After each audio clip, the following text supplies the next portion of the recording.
I'd like to call to order the October 15th, 2024 Operational Services Committee meeting. If I can have a roll call. Ms. Gonzalez, Mr. Riddle, Present. Mr. McBride, Present. Ms. Hannah, Ms. Lansing, Ms. Fabian, and President Ewing. Yes, we do have a quorum. I do know Ms. Gonzalez is unavailable and out of town this evening. Ms. Fabian may be joining us a little bit later, and I believe Ms. Lansing will be joining us at any moment. With that, I'd like item 3A, approval of the meeting minutes for the September 17th, 2024 Waukegan Public School Board of Education So moved. OSC meeting. Second. Motion by Mr. McBride, seconded by Mr. Riddle. Any comments, corrections, changes to the minutes? All in favor signify by aye. Aye. Any opposed, nay. Minutes are approved. So the items have been presented here for information.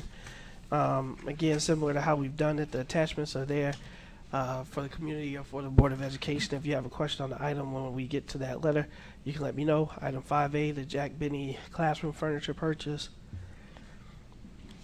5B, FY25 bulk paper order.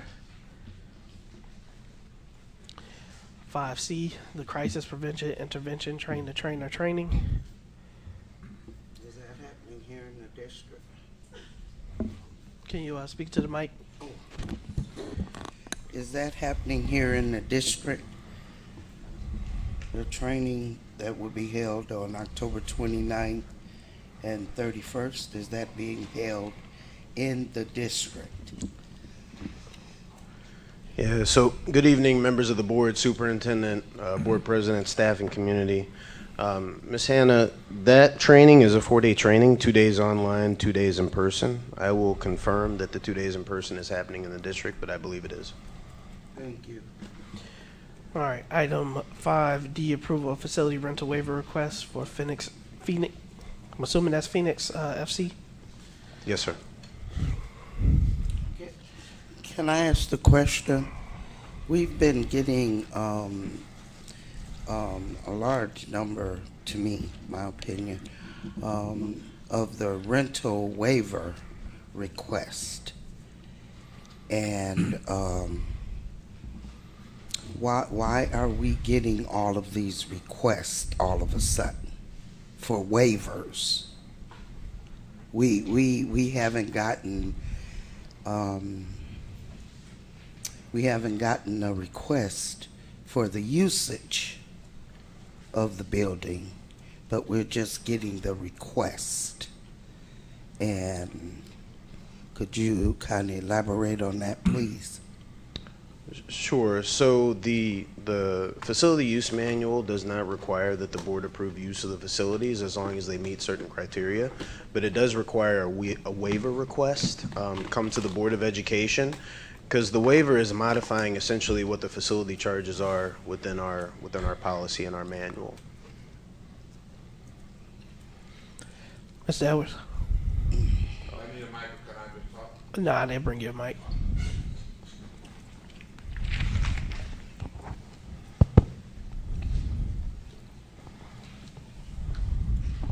Good evening, everyone. I just want to ask a question. So we're going to waive almost $7,200. I understand it's about the kids, but y'all, there's a lot of money in soccer. Because ain't none of them games being free, none of them. So I'm saying something. They should be able to donate, whether it's $500 to the district or something, but put back something in it, because at the end of the day, it's our staff that have to maintain those buildings. That's all I'm saying. We got to do something about that. Thank you. Ms. Hannah, any other questions on that one? No, I'm, every meeting, we are approving rental waiver request. And when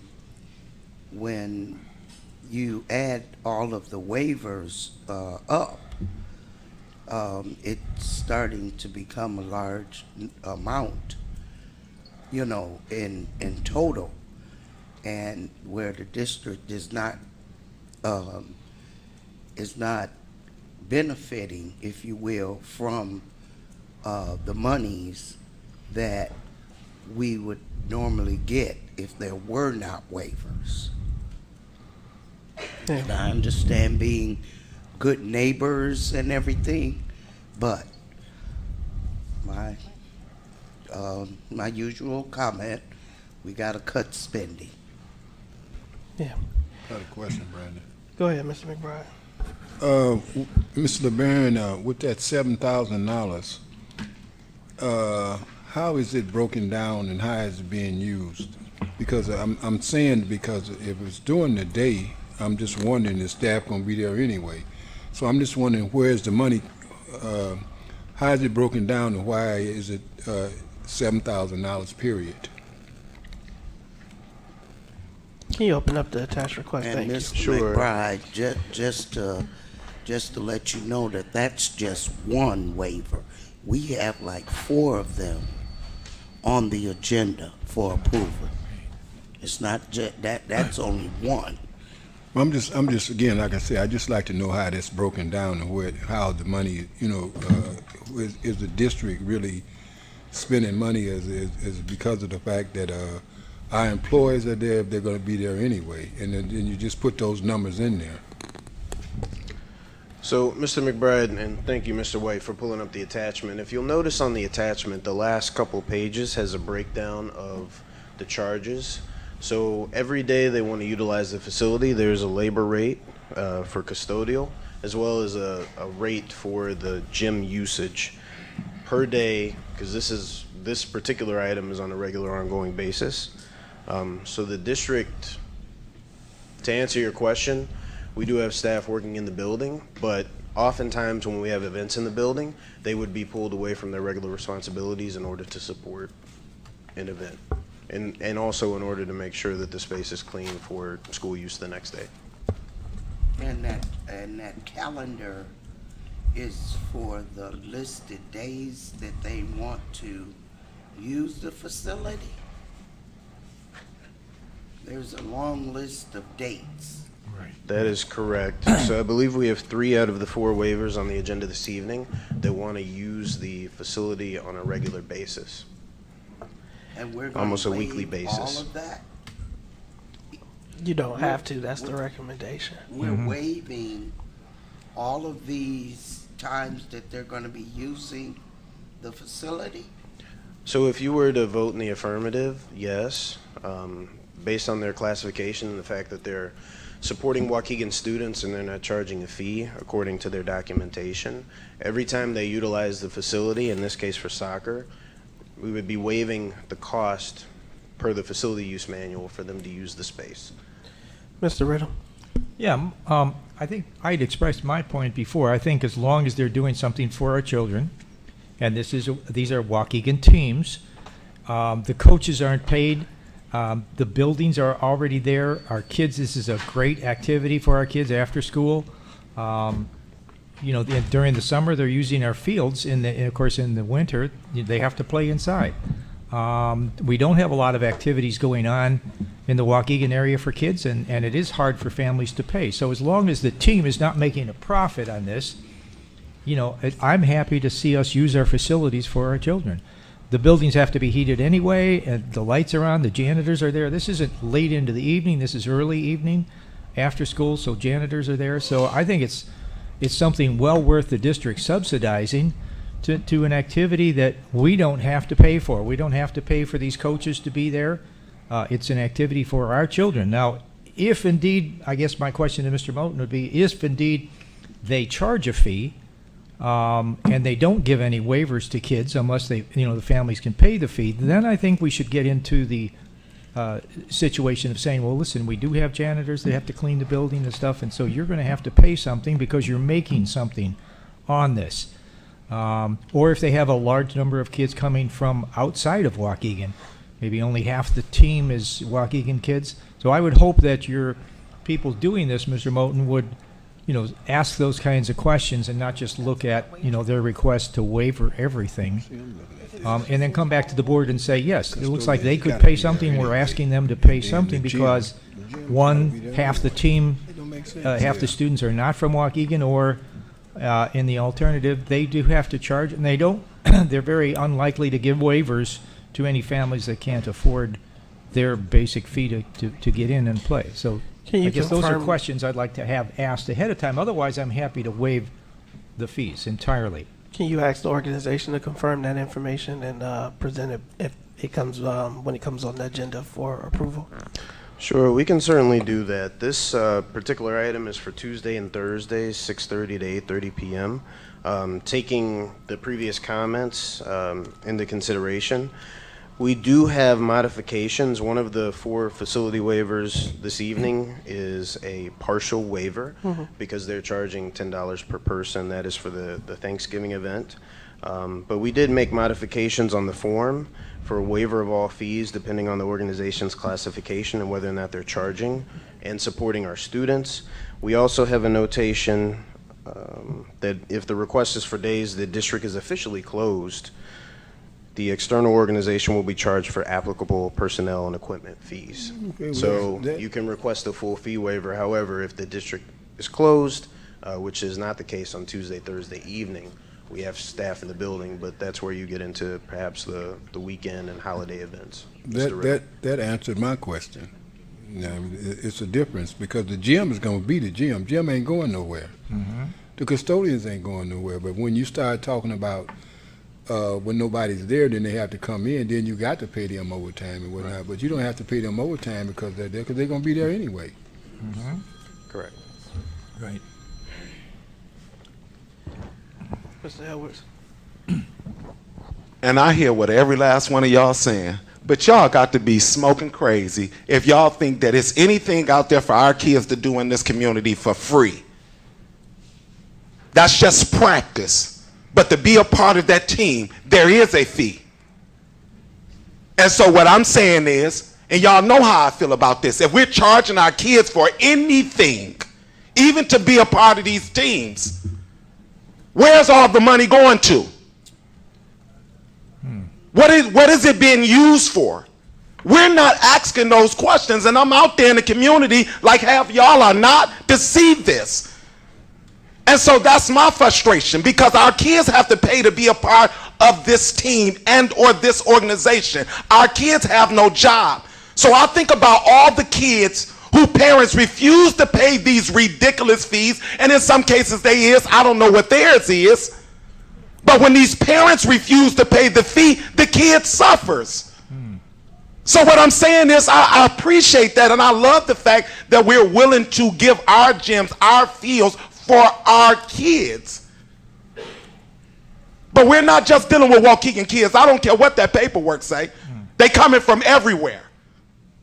That's number one. And my final point is, I want y'all to have the same energy when I'm asking to use the field for free. I don't even ask y'all for nothing. And I get the rope every time. And that's not fair. That's what I'm talking about. Because I'm outside, I don't need nothing from the district. I don't ask for tables, chairs, nothing, not even staff. But I got to go through all of this. I personally got to have insurance when the things that I am renting, Bella Bouncy House, they have insurance. Why do I need it if they got it?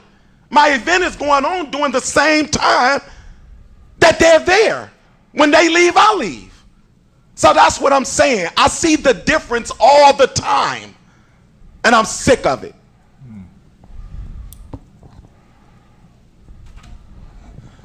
So I just want to add that onto that too. Me as running nonprofit Gurney Youth Baseball, even as a nonprofit 401c3, we have rental fees. When we use Warren High School, we still have to pay the building rental fees and everything when we do evals in the winter for the kids and that. And that's what we're saying. This ain't free. If I'm correct, they're part of USA Soccer, I believe, or whatever. So there is a fee. They're making money off of it, but they're using our gyms. It's still wear and tear on our buildings. It's still wear and tear. You're kicking soccer balls out. Things still are going to break. You know, and that's what we're saying. It could be for our kids, but like Rayon said, there's a lot of other people. It ain't just all Waukegan kids. And we're waiving all these fees all the time. But then when other people that are from this organization, and it does benefit our kids, we don't allow it. Or there's something. Go look at all of our buildings right now. Look at half the fields. It says during school hours, you're not even supposed to be on school property if you look at the signs. So you're telling even the kids in the community, oh, we don't want y'all here.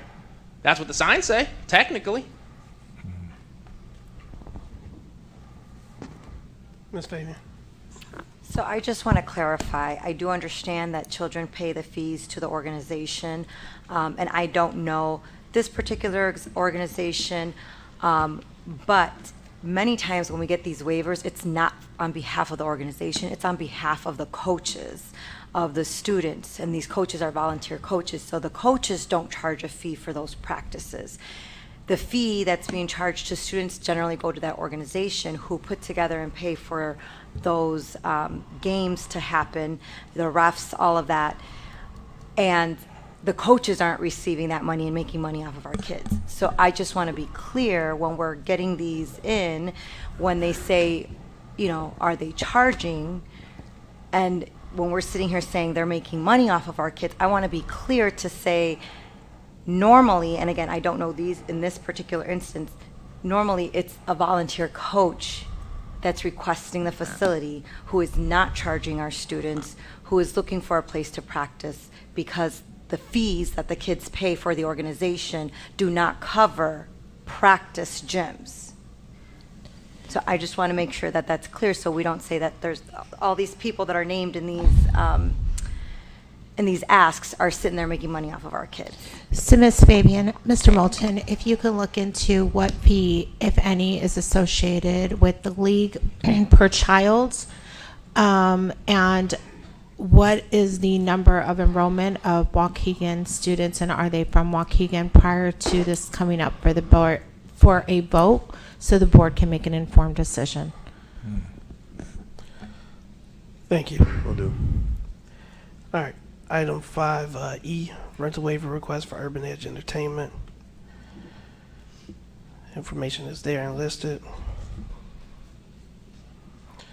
Item F, approval for the rental waiver request for Warriors FC.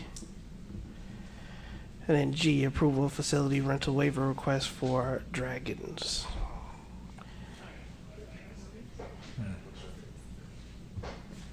Mr. Sabecki.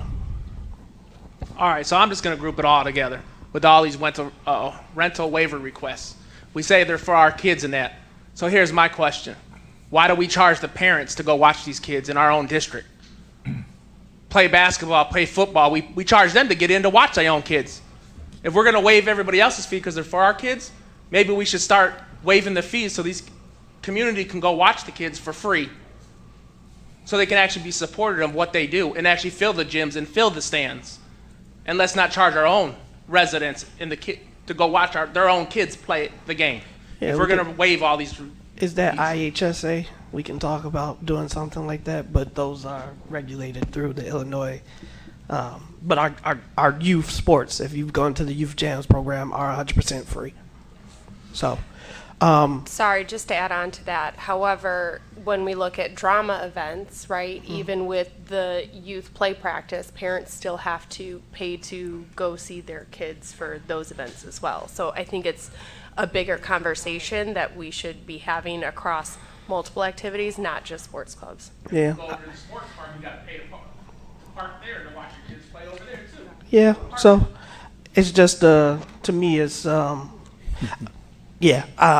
one reason that you see more of these is because it's transparent. To that point, everybody that came through this process had to follow that process that Mr. Edwards talked about of having to apply through the district, provide that information, carry whatever the insurance requirements were. So we do want to make sure that when these are coming forward, if the board does vote to waive those requests, then they should. And that is processed. I know my stance has been, I've repeated it before, I want our kids in our schools as much as possible. So from the morning to the evening, on the weekends, whatever we can do. So I understand the importance of the economics behind it and us being fiscally responsible. I'm all for it. I do just want us to also have a consistent message, because in one breath it's we want to charge, again, $7,000 may mean that this coach doesn't do it, right? And our kids won't have this opportunity. So this is just showing there is a cost to taxpayers. And if we are waiving it, they should know what that cost is, instead of like we've had in the past, individuals using facilities and it's not documented and nobody's paying anything. That's unfair. So, yeah, that's why I stand with this issue. Mr. Edwards. Well, just to make it very clear, I wasn't assuming and/or implying that a coach getting paid. So let me tell you what my issue is. Prom is once a year for our seniors. We charge this ridiculous ass fee for them to go to prom. And then what do they? Mr. Edwards. I'm going back to this. I'm making a point. I'm just saying language because okay. Last week's language. That's all I'm saying. We charge this ridiculous fee for prom. Prom still look like garbage. We don't even really put nothing into it to make them excited or nothing. So although I'm saying you got this request right here, $14,000, I'm not asking for nothing. And to Miss Carolina's point, yes, the money is going to the organization. If we giving the organization the building to practice for free, if we giving them the field to play for free, where's the money that the kids are paying? Where's it going to? Because I know uniforms don't cost all that. That's what I'm saying, y'all. So what I'm saying is if I just charge them $200, just a small something, that $200 can go toward that prom. That's what I'm saying. It's just being responsible. As they say, these drama clubs, these clubs come here and ask for money all the time. Build the pot. Build a pot. Even if it's just $100 for every event, something. And you take that and put that back into our kids. Because y'all have, y'all have want to pay for anything for them as it speaks now. Mr. Becky. So one comment just on this one. If you guys pull up the attachment, this is another thing. The organizations that don't fill out the attachments all the way should automatically be rejected. Because according to the attachment, there's no external address, there's no external name, there's no email attached to it according to the agenda. So that's not even filled out completely. So they should automatically be rejected. You guys ask the questions, they're there, you're supposed to fill them out. That's the point. Thank you. All right, we got item H, MCL 2024 National Convening Attendance. Yeah, I got just a question. Go ahead, Ms. Anna. I remember when MCL kind of sort of broke ground, if you will, and at that time, we can't hear you, dear. I remember when MCL broke ground, and it was men of color, and there were a number of African American men involved, and I'm looking at this conference here, and I am not seeing maybe maybe Eugene Edwards is African American, Dan Hill is African American, and I'm just wondering, where are the African American males that were involved with MCL, and why aren't they attending this MCL leadership conference? Yes, thank you for the question, Ms. Hannah. So, in the Waukegan MCL chapter, all of those individuals, including myself, are still active participants. The national convening is an opportunity to connect with other individuals throughout the country. A couple of years ago, MCL expanded to the Hispanic leaders, so there's a pre-conference for the convening.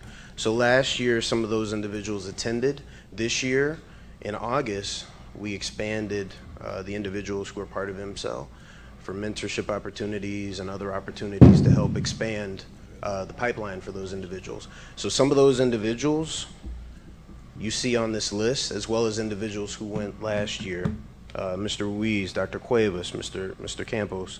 So that is why we have 7 individuals on the agenda this evening. We're providing opportunities for additional individuals to attend.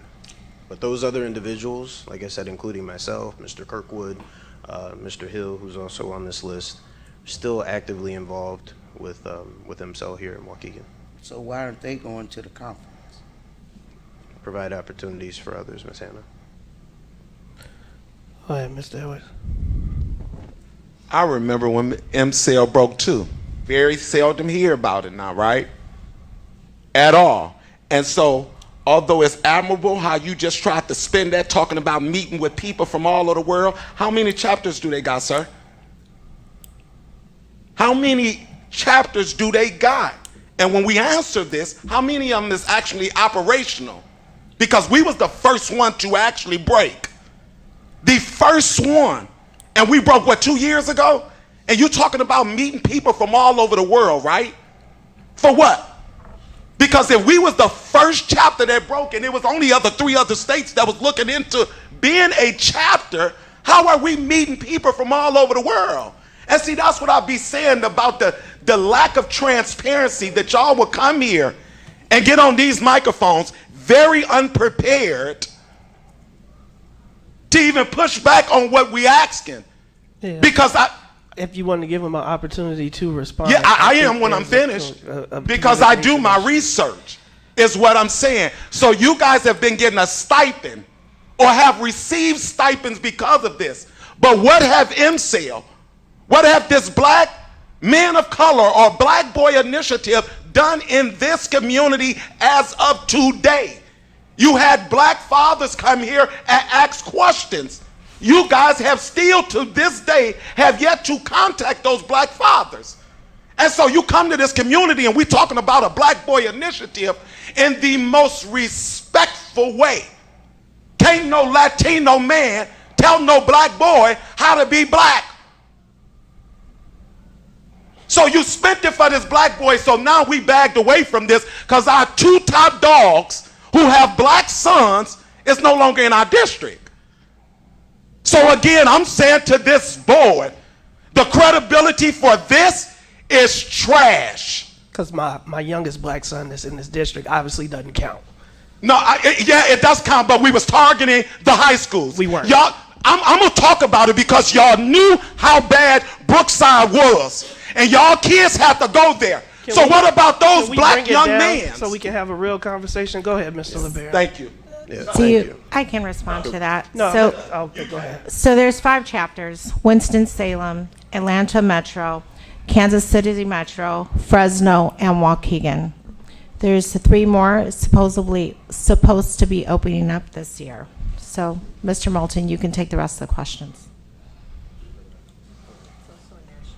Good evening, everyone. Good evening, board. Good evening, superintendent. Good evening, board president. Good evening, community. I would just like to share a little bit more about the Hispanic Male Leaders Initiative. Basically, MCEL as an acronym for Men of Color and Education Leadership. As you know, Waukegan is 80% Hispanic or Latino, and we're also trying to figure out how we can best support our Hispanic community as well. I happened to attend last year as one of the first participants in the Hispanic Male Conference or pre-conference, and it was a great opportunity for me to expand my role and start engaging conversations with people from all over the United States of America. Even though we have black men in positions, we seldom talk about the Hispanic leaders in our communities, right? And so it is a great opportunity this year, as Mr. Moulton talked about. We expanded with more black men and also Hispanic men in the chapter. So we're expanding, and we're just looking forward to see if we can do better so that we can promote this, right? I know, with Hispanics and black students, we have the same ways of learning. Believe it or not, at our school setting, right? Everything that we do mirrors that. And we want to make sure that everything that we're doing is impacting both Hispanic and black community.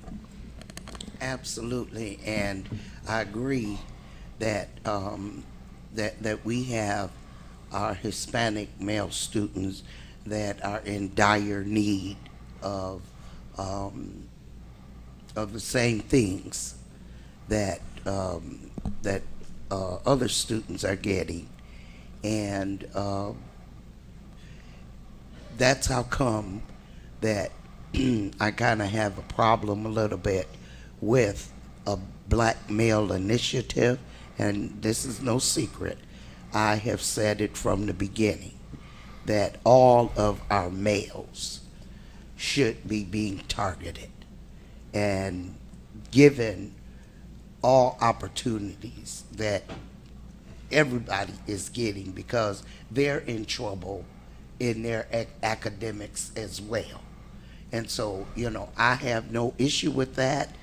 Mr. Campos, what I was simply asking was, where were the black males attending this conference? That's all I was asking. Yeah, if you want to just speak Is this to self-selected, though? for the community just broadly about MCEL, and that while we were one of the early chapters, that the MCEL organization has existed before Waukegan became a chapter. Sure, absolutely. So MCEL Waukegan was actually the first chapter, and we were awarded that recognition in 2023.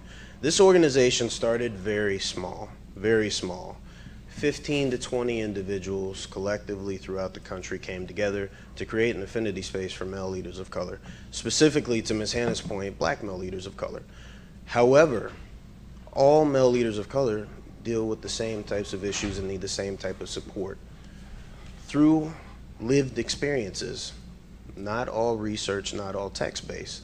And this organization has expanded. And they were working with some other districts prior to Waukegan becoming a chapter. You have individuals from New York, New Jersey, California, Kansas City, Waukegan, Florida, Texas, all over, coming for this space, which is now hundreds of individuals. Louisiana, all over.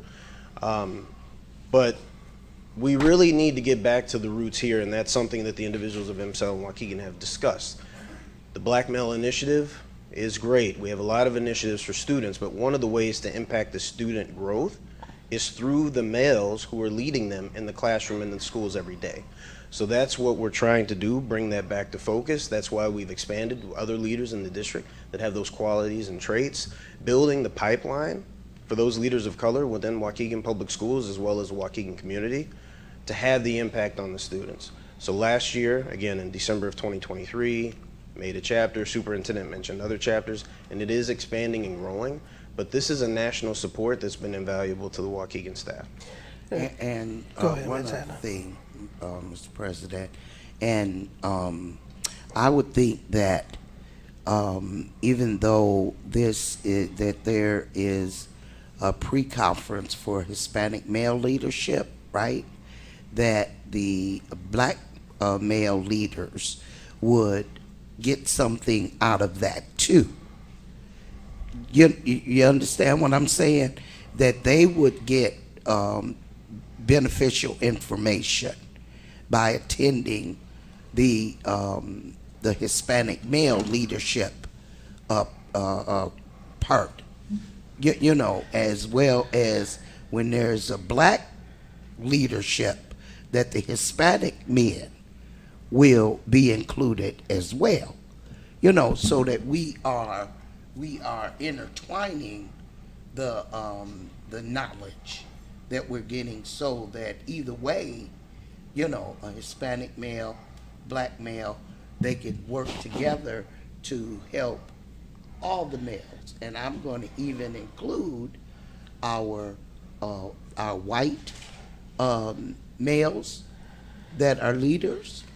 I'm going to say our Asian males that are in leadership, all of them, and we should not be just kind of singling out ethnicities, you know, bring everybody together so that we can work together as a unit district as we are. Noted, Ms. Hannah. Thank you for your opinion on that. But I do think it's important. Can you speak to the importance of affinity groups and the fact that while this is a pre-conference for a specific group of administrators, that the convening will bring those groups together, as Ms. Hannah talked about? But there's none of them in our district that are going except two that I see. Yeah. And I know that there were more when MCEL began. Yeah, I don't know what their schedule was or budget considerations or constraints, but I do want you, if you can speak to the importance of affinity groups and kind of that the goal is for our male leaders of color all to work together. So talk about the pre-conference and then what the convening looks like as you yourself have attended. Sure. So the pre-conference for the Hispanic male leaders, we want to credit MCEL, obviously the national organization. They've expanded this. As I said earlier, it started as black male leaders. It has expanded. The demographics of education and students within school districts throughout the country has expanded. They're not all black students. They're not all white students. They're not all Hispanic students. The affinity spaces are definitely important because all of us here, all the staff in this room, you know, we're here for a certain reason.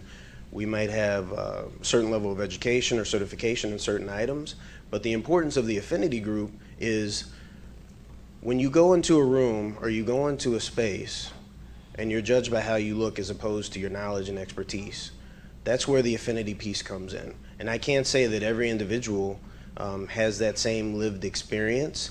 They have a tool book now to help individuals guide through that Waukegan MCEL chapter contributed to, along with other members of MCEL. But it's more than just looking at data, making evaluations off that. It's how can I be a better leader? How can I put myself in the best situation to support my students, to support my staff, to support the community? How do I get credibility when credibility is taken away from me without even saying anything? So Mr. Silva, Mr. Campos, they were part of the initial group, as well as Mr. Kirkwood, Mr. Berry, Mr. Hill, myself. That's what this network helps provide and helps support, and that is something that's critical for male leaders of color that some other groups may not have to experience. And I'll give another example, and I know we're live on YouTube, but it's okay. What do you do when you get pulled over by police? I was taught that at an early age. I was like 6 years old. Is that being taught in every household? You want to make it to 18, have a future? These are some things you need to know. Not that it's guaranteed to happen, but you need to know just in case. That's the lens of how I grew up, and that's kind of the lens of what MCEL has done for our staff. Miss Lizzie, and then Miss Fabian, and then we can move on. Mr. Moten, I really appreciate your thoughtful response. I thought the way you framed it was very appropriate. And I would love to be at a point where we can say, let's bring everybody together and focus on the content. But we are still in a nation that different groups have to move in certain ways, even code switching, right? So to me, this provides a space where you can just be yourself and talk about the content without having to worry whether it's there or not. I just recognize, especially as a white woman, I have privileges that I'm walking through, and I have to be mindful of different things that I say and different ways that I say it. And sometimes I get it wrong. But I'm excited that this is an opportunity for the group. Me personally, I can't support it because it is in Florida, and it does disadvantage communities of color, right? And so that part's frustrating. I understand you didn't pick the venue. I understand why they chose that location. But on that purpose alone, I won't be able to support it. Miss Fabian. So last Friday, I was able to go to the Illinois Hispanic Association of State Employees. So even at our state level, our government agencies banded together and created a affinity group. And there's a lot of logic and rationale behind that because, again, the group is focused on what are the trends. And one thing that is not lost upon me, as you said, we're growing the pipeline. When we look at educational leaders, only 15% are Black and only 7% are Hispanic. And that doesn't tell us how many are women versus men. So half of those, roughly, half of those percentages would be men, right? So it's not a large population of educational leadership that is of color, males of color, versus we have about 46% of our students who are. So it's not lost on me that you're also creating that pipeline and allowing opportunities for others to grow. I really sincerely appreciate that because having these affinity groups and these spaces, I think, also validates the challenges that certain groups have had to navigate through, and it helps them learn how to navigate those challenges. So thank you again. I know when it comes to these conferences, it's also self-selected. We can't force an administrator to go to the conference simply because of the title of a conference either. So thank you. And then my last comment, my question on this is if you just want to very clearly define the distinction, because I do believe there is some confusion between MCEL and our African American Male Achievement Initiative. Yeah, so the African American Male Achievement Initiative is for our students that we presented earlier this school year or last school year. That's being done through the Equity Department. This is for male leaders of color within the district, staff, to support them in their growth and development. But to be clear and to emphasize, the Waukegan chapter MCEL members have been a part of the Black Male Achievement Initiative. Absolutely. We've been a part of it, but it's two separate initiatives, but we have been a part of it and on the task force and helping with that lift. Thank you.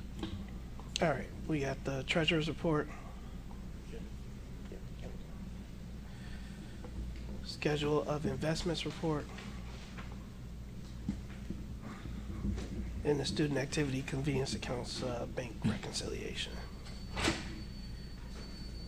All right, it is 6:45. With that, I'd like to call for a motion to adjourn. So moved. Motion by Mr. Second. Riddle, seconded by Ms. Fabian. All in favor signify by aye. Aye. Any opposed, nay. Meeting is adjourned. We can meet back at 10 minutes at 6:55 to continue with our next meeting.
Right.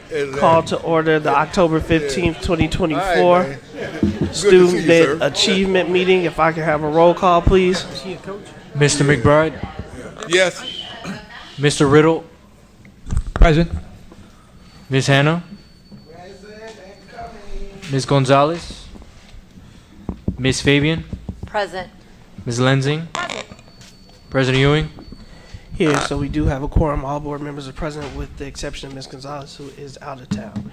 So we have item 3A, approval of the September 17th, 2024 meeting minutes. We have a Motion to motion. approve. Motion by Mr. Riddle. Second. Second by Ms. Lenzing. Any comments, questions, corrections to the minutes? All in favor signify with aye. Aye. Any opposed, nay. Minutes are approved. We have a rather extensive, yeah, I'll go through them. Let's have that your recommendation. If we go up, 5A, attendance at the NABE conference. Is that NAP? That's not NAPSI. No, it's not. It's a different one. National Association for Federal Education. B, Illinois Art Education Association Annual Conference. C, attendance at the National School Social Work Conference. D, ITS Centennial Battery Backups. E, renewal. Oh, wait, we had one for D. Oh, I'm sorry. President. Go ahead, Mr. Sebecki. I didn't see you. You got the mic for him? Ready for the conference now.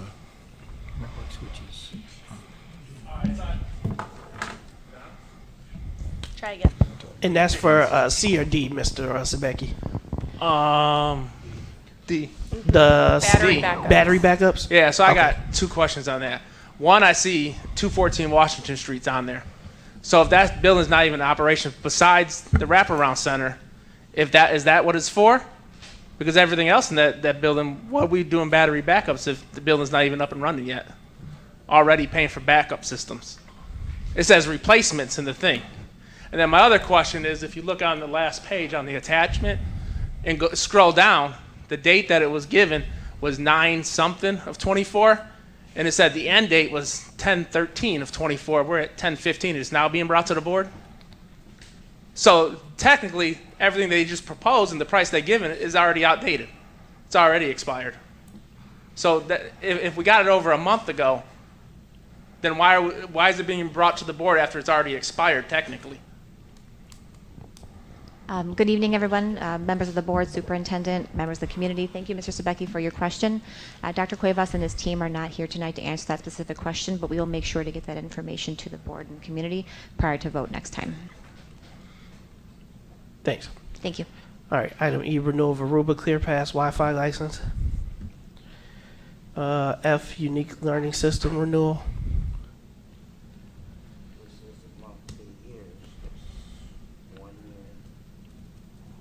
Yep. Is it a 1 year, superintendent? I do believe it is. Is that a one-year contract? You can pull it up for the attachment to confirm, but I believe it is, yes. Thank you, Dr. Bublitz. Thank you, Dr. B. Yes, it is, Ms. Hannah. I don't know if you heard Dr. Bublitz. All right, G, renewal of Bloom Board Partnership for Teacher Vacancy Grant.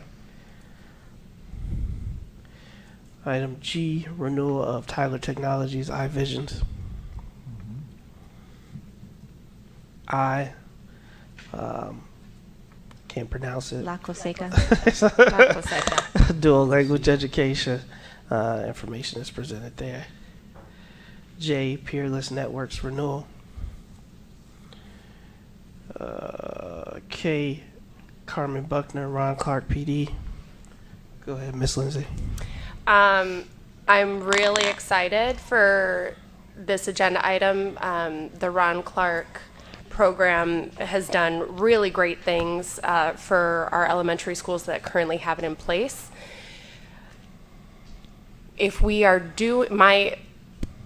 my ask is that we start to think critically about this. If we have these house systems at a younger age and they are successful and they bring the smaller learning communities, they increase the sense of belonging, my frustration is we're not seeing that continue to middle school, where we see a large breakdown of student engagement and family engagement, And we have taken it away, a similar program away from our high school students where we have similar issues.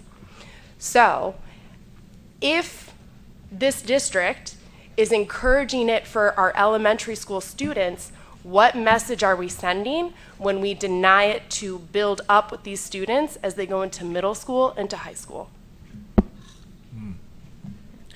Thank you, Ms. Lindsay. Go ahead, Ms. Do you want me to respond to that? Sure. Or leave it alone? No, go for it. So, Ms. Lindsay, I can't say that this is a district-wide initiative, and I will tell you, I see Mr. Silva is in the audience. Every school is at different stages in the work, and I believe, knowing Mr. Silva well enough, that he now feels his school is ready to take on this endeavor because many schools have literacy, all around writing, different initiatives going on. So there's only so much that they could put on a plate at a certain time. I believe if you would have asked Mr. Silva, and I'm not speaking for you, but I kind of know how you think, 2 years ago, if you were ready for this, I believe he probably would have said, no, we're not ready yet. So previously, around 5 years ago, we did a workshop with the board on the principal as the lever of change, and principals making certain, not all decisions in their building based off their data, what they feel that they can handle, their staff readiness, where they are in the data and the work. So every school will look different. I do know, and I do concur with you, is how do we get more of a sense of belonging throughout the district, pre-K through 12, and how do we infuse that in our middle school and high school? What I will tell you, we had a high school presentation coming up for our next board meeting where you're going to see some of that that's not coming out. Feeling the sense to belong, let me go that way.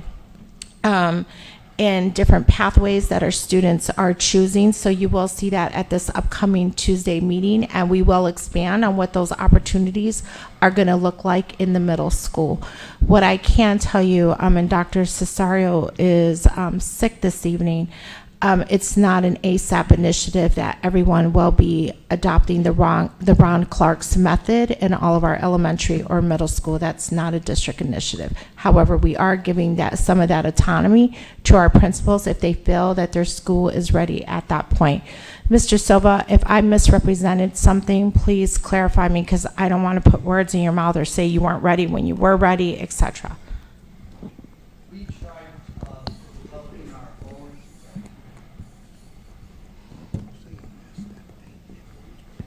We attempted to develop our own house system, but we realized that we need a structure that's already been pre-built. And I'm just going to hand this over to my assistant principal, who's leading this with my teacher team. One of the things that we want to do is be able to bring houses together between us, Cook, North. So that's where we see this going. But I think I answered for you, sorry. But yes, so we need more of a structure to make this successful, and that's why we want to follow the Ron Clark model. Yeah, so what I'm hearing is that it would have been beneficial 2 years ago if you had a system to go off of. And the teachers ready for the buy-in, for the to lead that work inside the building, because we know that principals can't do everything. It has to be teachers leading the change in the learning organization. So yes. Great. I'm really excited to hear that you're going to be connecting with the other Ron Clark schools, because that's so important, right? We need to be building community across all of the schools, not having silos. So they get to interact in elementary, and then, oh, hey, you were house red in elementary and we're in middle school now, right? It increases that community component. I am just asking middle school principals and middle school teachers to maybe consider that, and then we can look to see as a district if this is the route that we want to uniformly, because to me, the program is beneficial for all students, and only select schools have access to this, and that's where my frustration comes from. My kids at their school are no better than a kid at any other elementary school. So I would like for all of our buildings to be ready for these types of programs so that we can build that connectedness. So as they grow with each other, we see less conflict. That's my hope. Just a clarifying point, we have not denied any school that wants to take part of this PD. And as you know, when a leader believes in it and their teachers believe in it, it gets more momentum and the initiative has more sustainability because it has the support and the resources and the buy-in of the staff. So I just want to clarify that when schools are ready, they can have that discussion with their area superintendents to say, yes, we believe it's time and we want to go this direction, or whatever direction their instructional leadership team decides that is beneficial for that school. Thank you. Mr. Edwards, you got the mic back. Yeah, I have to agree with Ms. Lindsay, especially with this Ron Clark PD, because we had houses in the high school and they were working. Not perfect, not perfect. No, they wasn't perfect, but they were working. They were working. They were working. It was a sense of community amongst those kids. They knew and confided and trusted, and we found out more even in the community. So what I'm saying is, whether it's a district-ran program or not, it should be mandatory for the middle schools, y'all. Because again, this is the problem with Brookside. You got 5 middle schools of kids going in at the same time who don't know each other, who haven't seen each other, don't talk to each other. That's why it's so aggressive there. When you come into high school, this is the time that you make your name, so to speak. If we're going to keep the separation with the 11th and 12th graders, we need to look back into these houses, at least for these middle schools, to prep them from high school. Ms. Fabian?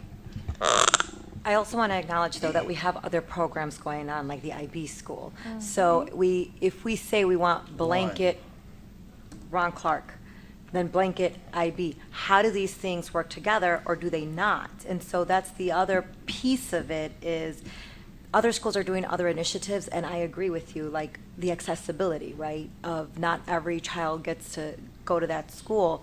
But again, if there's a school that sees another program that may work for their specific school and their population, I also don't want to mandate, like, you have to do this Ron Clark program when your program is working.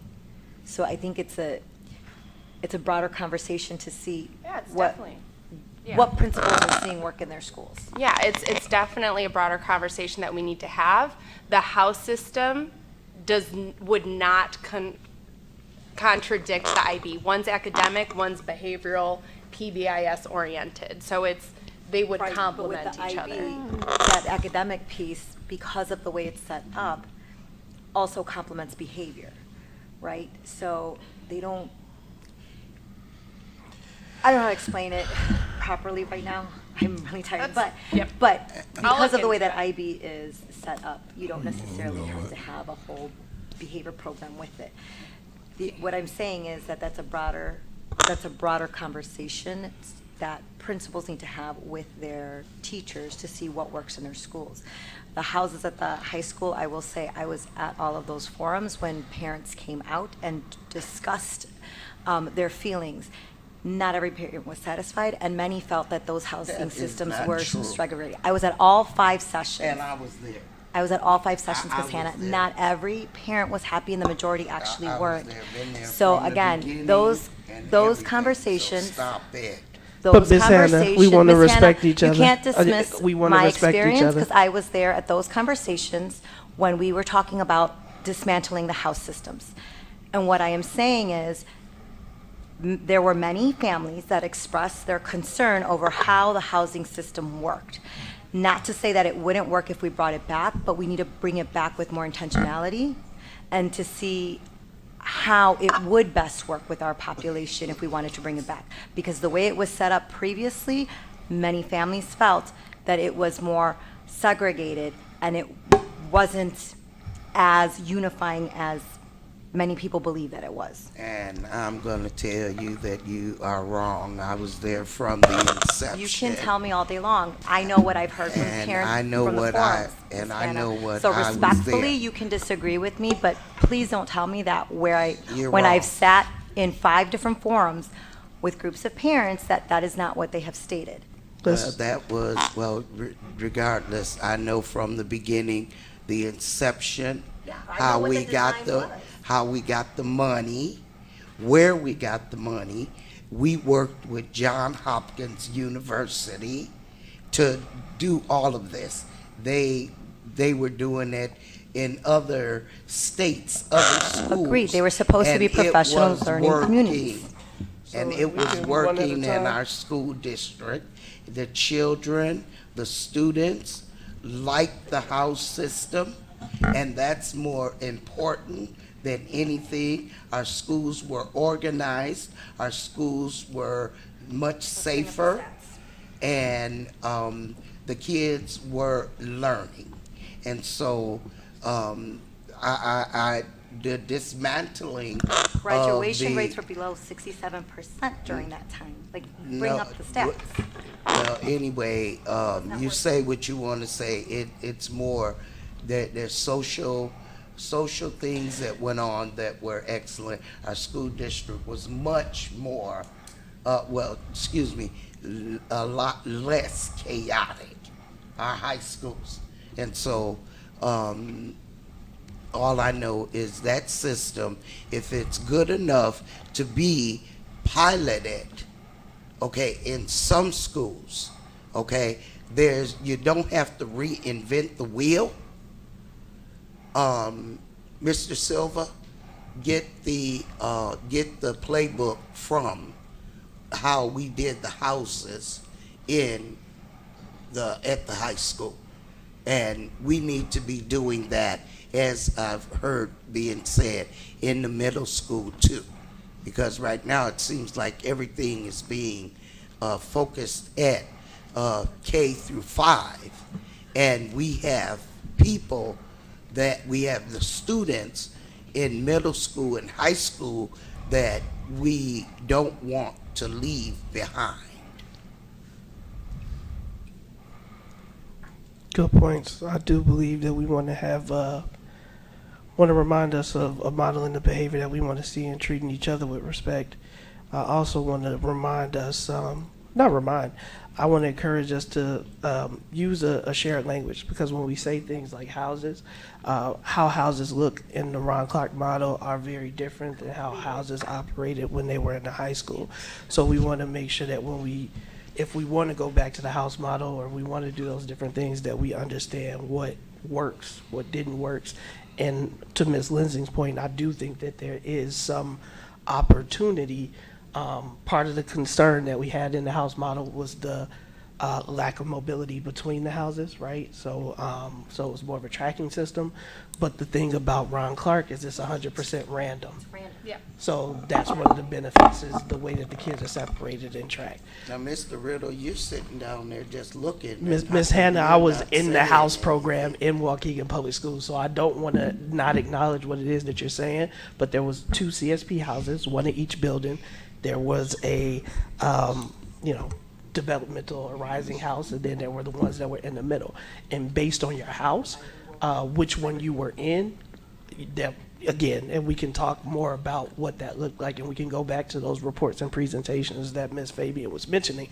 But I would agree with you, is the houses gave much more control and stability to the high school. And so 2 things can be true, is that there was more stability, the graduation rate didn't increase. Did we have to throw out the baby with the bathwater? Right? So I don't want to get into a pointing fingers, instead of saying that it's a complicated issue that we all have to be able to adjust and tackle. And I do just want to acknowledge the work of Ron Clark, is because I think they've done a lot to address some of the issues that happen with traditional tracking, where you were able to motivate all students regardless of their level, regardless of their academic scores. And it is a successful program that, if more schools are interested, I think, as long as, and I know our principals talk, right? So that individuals know that if that's something that they want to pursue, they can. And Johns Hopkins and Bill Gates were not talking about tracking.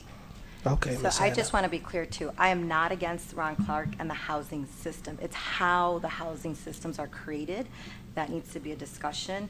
And to your point, that is why I do like Ron Clark's system, because it is completely random, and that's how kids are grouped. So I'm not saying that I'm against the house system. I'm saying how we ran them was not equitable.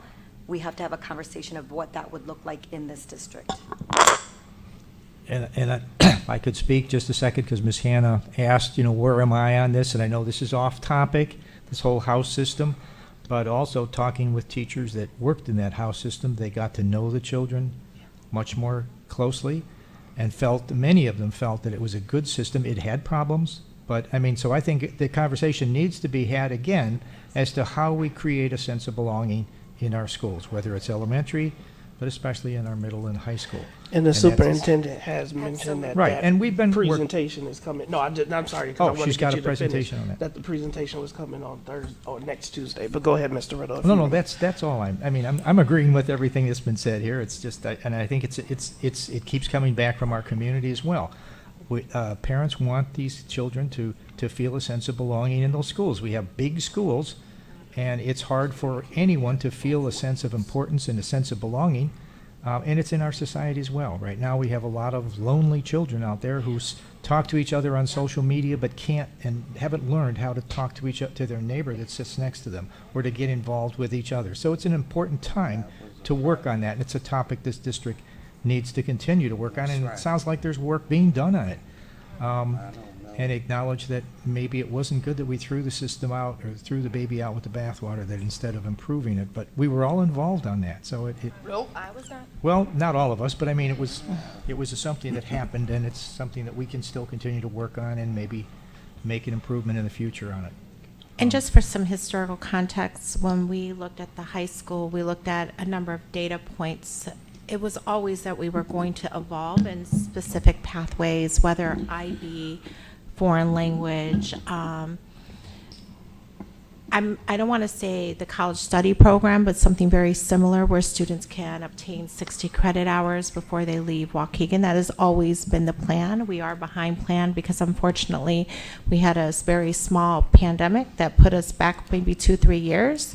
But now that we're seeing our data come back to some of those data points prior, but that has always been where we're moving toward. We just had to get everything organized to go in that direction. So you will be hearing more about students' sense of belonging. What does that look like at the middle school and high school? Thank you. Item L, the Washington Elementary Impulse Lesson Study Immersion. Ms. Fabian and Ms. Lindsay. I'm just have a question as to, for this one, it looks like they're going completely out of the nation to Tokyo. Was there nothing nationally that provided the same or similar experience as far as this PD? Like, what is the rationale for Sure. going to Tokyo? Sure. Dr. Minoni can also chime in. It's one of her schools that she directly supports. I have information that I can share from my lens as well as an initial conversation starter. Washington Elementary School has been one of our elementary schools that has partnered with the lesson study through the University of Chicago with Dr. Takahashi for a couple of years now. They have seen some great gains in their math data. We'll showcase some of their information later on this evening in the presentation. And they have participated in the lesson studies where the teachers get to see each other in action, see each other in our own classrooms with our own students, learn from one another, model lessons, lesson plan together.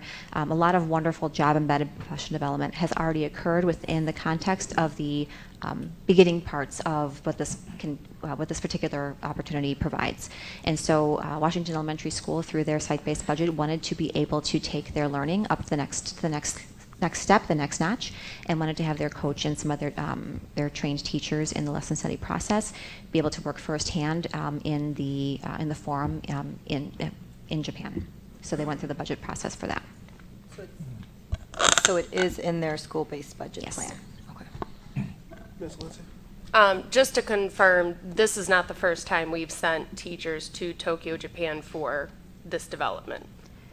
For this particular development, yes, I believe it is. But for other development, we have sent other them. teachers overseas for other developments in the past. I don't have specifics in front of me, but I can provide that in the future. Yeah, because that was one thing that caught my eye. But Sure. when I did a search in board docs, there have been instances Yeah. to Tokyo, Japan for other professional development.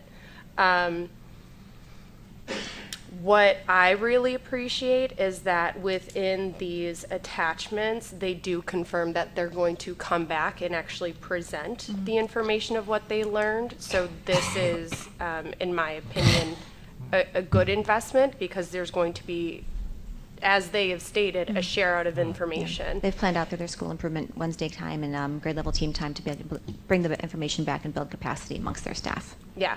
My only question really ties back to how, and it goes back to when I first joined the board, I asked for the impact, at least at the administration level, of professional development on our students. I still haven't received that, but I would be curious to see how this overall approach for the lesson study for the mathematics program, how that's impacting the school's math scores. And I don't like being super heavy on scores because it just makes it really a test focus, but that's kind of the gauge that we as a board have to assess their progress. Thank you. Thank you. So maybe we can figure out a way to speak to that, just maybe even a small, at times, update on Washington if they are having success with this program. We can do that at a later date, just kind of present on this specifically. We are going to be looking at data, tonight. and Washington had some of the higher gains this previous year that you will be seeing tonight. Thanks. Thank you. Item M, attendance to the Code Black, Turning the Curve on Black Student Outcomes and Success. Information is presented. Ms. Lindsay. I just have a question as to why our special initiatives manager is not also joining this. Dr. Fields, would you like to come up and speak to the member of your team?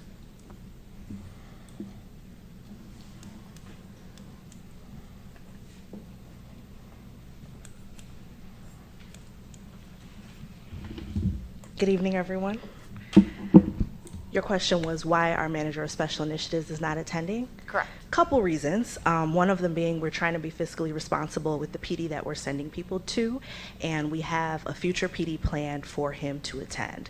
One other reason is this particular conference is sponsored by NASB, which is the National Association of Black School Educators. So this is an affinity space for Black educators, and so we want to respect and honor that space.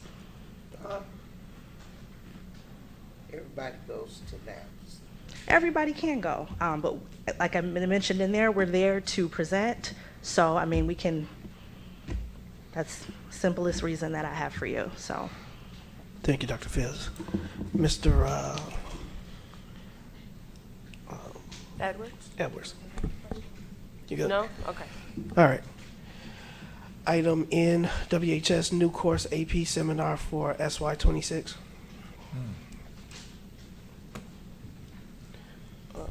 You got a question?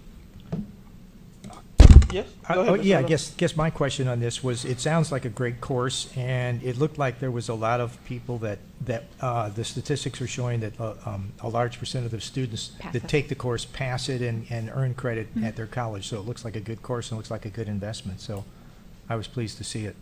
Thank you. Yeah, we had a very good presentation at our curriculum council led by our academic chairs and our teaching and learning team. The teachers who came to present on it were very motivated to be able to provide the opportunity for the students, and we are happy to see it pass through the curriculum council. And it looked like they gained some really good critical thinking skills as well. So Absolutely. That's great. Yeah, thank you. Awesome. Oh, attendance at the Learning Disabilities of America International Conference. Information is presented there. And P, Family First Education Services LLC contract. You got a question? I'd just like to jump back because there was one. Which letter, Ms. Lindsay? Sorry, I mean, it can wait until after this. Okay, so Yeah. we're at item P, the Family First Education Services. Go ahead, Ms. Edwards. Can you kind of like elaborate on what this is exactly? Sure. Dr. Robles, would you like to come up and speak to it, please? Thank you.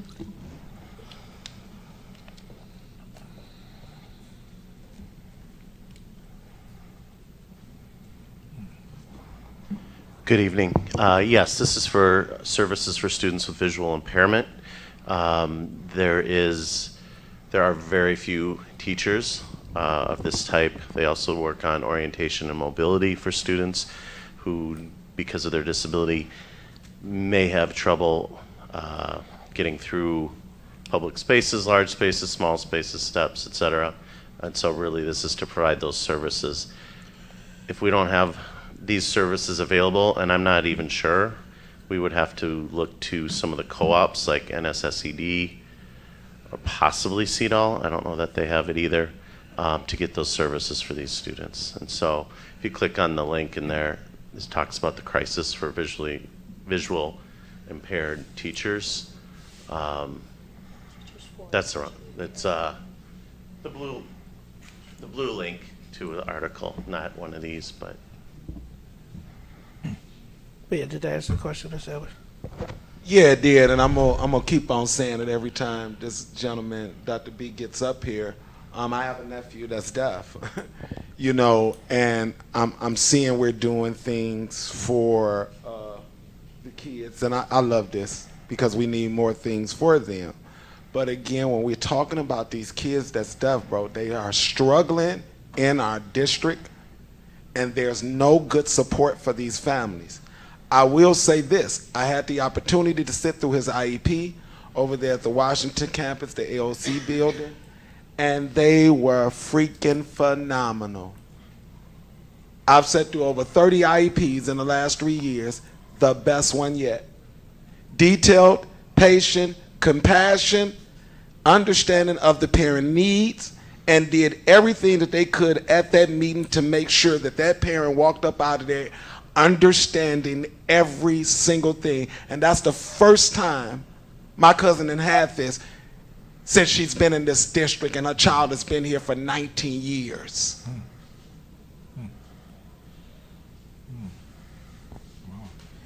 Thank you, Ms. Edwards. Thank you, Mr. Edwards. I'll tell the staff that how you felt about them.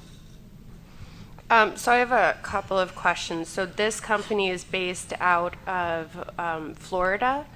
So, and it has virtual services provided by an in-person facilitator. So we're using one of our paraprofessionals. So is anyone from this LLC going to be in our buildings with our students, or they're all going to be virtual? It's the one gentleman, my understanding, it's him. It's not, it's just his company. He will not be present in the building, but you're correct. We will have a para helping to facilitate. So setting up the visual, any manipulatives or other directives that they would have to have available for the student, and then, you know, if there's directions, say there's orientation type services, they would follow with that. Okay. It could be Chromebook or iPad or phone, obviously, if they're moving around. Okay, right. So, I mean, okay, so to just highlight the question Ms. Fabian's asking, is this individual certified for Illinois? He needs to be, yes. So I can make sure with our coordinator, Mr. Luskin, to ask that question, and we'll have it for you beforehand. Okay, But it's he would need just to be. concerning that we don't know that off the bat, but I'm glad we'll get that clarified, hopefully before our next meeting. And it makes a little more sense in the contract where it says that you can't essentially hire anyone from this LLC for the next year or so because it's only one person. I believe so, yes, correct. Okay, so I'm Most okay. of those So I'm contracts okay have with that, so we can't. I get that, but Otherwise we've we also poach 'em had, off. but we've also had situations where some of the contracts we've had, Dr. Bublitz has explicitly stated that individuals with that wanted to come over to our district positions.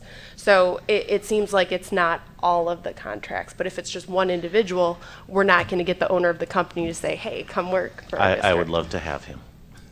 But my other concern is,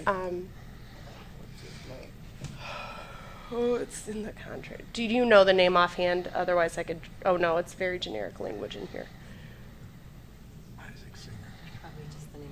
Ms. Hannah was wanting to know what this individual's name is. His name is Isaac Singer. It's in there, yeah. Okay. Mr. Singer. Sorry, I could not locate that. But my question was, so CEDAL, do we currently have business relationships with CEDAL providing students in our district with services? We don't currently have that. Okay. Um, Can you help me understand as to why we wouldn't go So- to a local? Okay, so we haven't put students in CEDAL services. Not that we couldn't or wouldn't. We haven't had the need. Previously, until this summer or fall, if we placed students in a public setting, we would not get reimbursed. So I care more about what the students get than the reimbursement. But that's one reason to not place them in a public school. That law has now wiped that out, so we can get reimbursement if we were to say place a student in CEDAL instead of a therapeutic day or private school. So those are kind of the basic reasons. If we felt there was a service that we could not provide, we would go to the superintendent and start that process to have an agreement. I can't discuss cases, but it is possible that we could send somebody to CEDAL or True North or NSSED if we needed to. So there's no other outside of an outplacement with CEDAL or other type of setting? Not There's currently. no other Illinois organization that addresses these needs? We have to hire out and contract to Florida? I am not aware of others, so I can't say that. I could reach out to NSSED. I know they've always had a very strong vision and hearing program, but that also might require having students leave the district to travel as well. They may not have itinerant teachers for those programs. Ms. Fabian? So when you say we haven't had the need, so previously when we had students with visual impairments, did we have a teacher in place? We have a student with specific needs right now, and this is how we are going Gotcha. to address those needs. Okay. Mhm. Thank you. Thank you. All right, we are at item 6A, so our presentation. I did not know that. All right. Lee, can you pull up the recording? Dr. Jonathan, would you like to please come up? Thank you.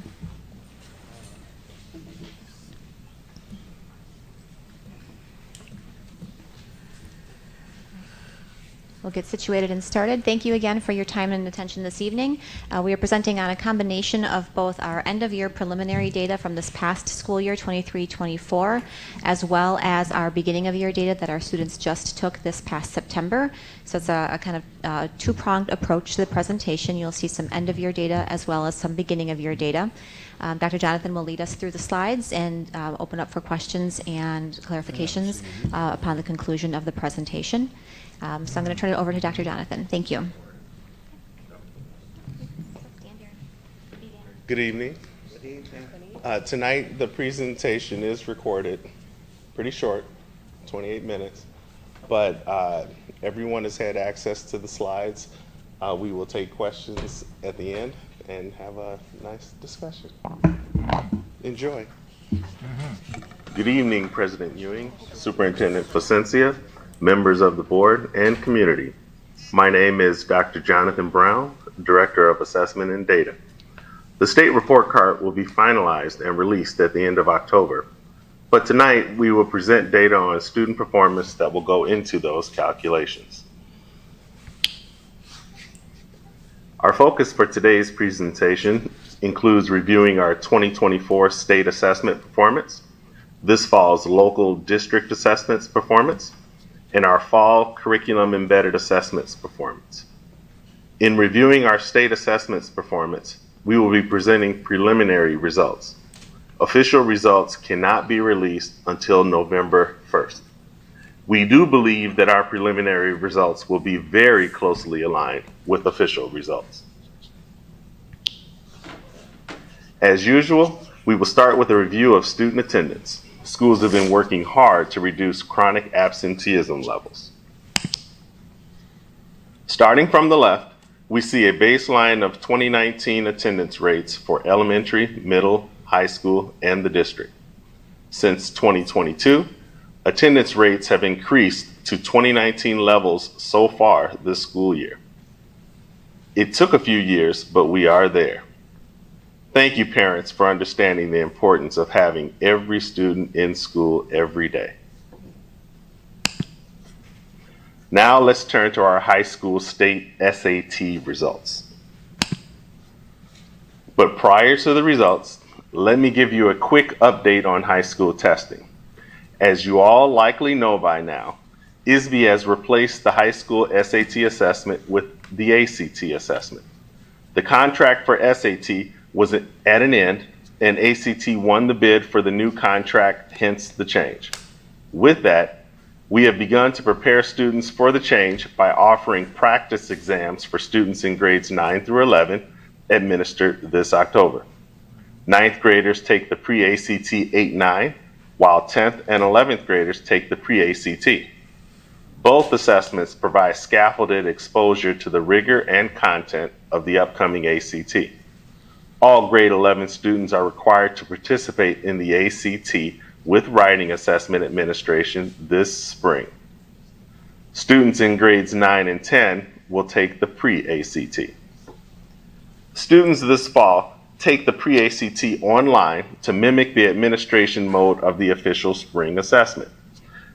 With this fall administration, all students will receive detailed reporting allowing them to view each item and the correct answer. This reporting is much more helpful to students versus having solely an overall score. With this change to ACT, ISB will need to conduct research with Illinois educators to determine what score is considered proficient. Illinois has been known to have exceedingly high cut scores on its assessments. The hope is that this process will result in a new reasonable cut score for the tested areas. Now, with that in mind, let's review our state SAT results for the last time. Here we have our SAT math results from the previous 5 years.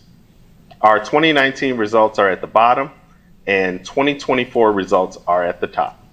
In 2019, just under 10% of our students met or exceeded standards on the SAT. In 2024, just under 7% of students met or exceeded standards. Our ELA results show a steady increase approaching 2019 levels. In 2019, 11% of students met or exceeded standards, while in 2024, we estimate just under 11% of students are going to meet or exceed standards.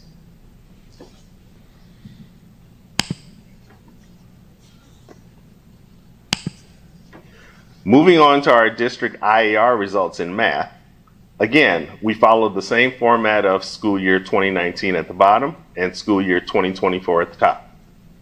In 2019, there were 16% of students that met or exceeded standards.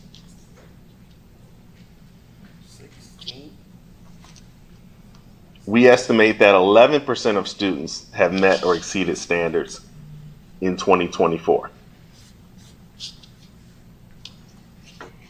When we disaggregate the data by grade level for 2024, we see more third graders met or exceeded standards than fourth and fifth graders. And overall, 15% of elementary students met or exceeded standards.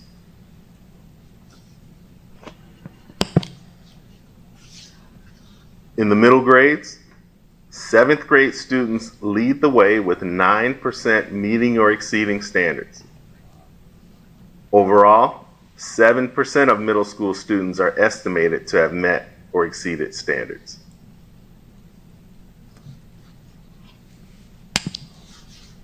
Moving to our students' ELA performance, across the district, just as with the high school, students have improved their performance over the past few years, approaching school year 2019 levels.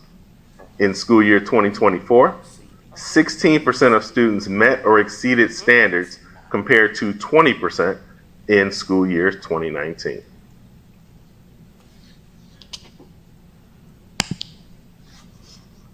In the elementary grades, 17% met or exceeded standards last year, with students in grade 5 scoring the highest at 19% meeting or exceeding standards. And fourth grade students very close with 18% meeting or exceeding standards.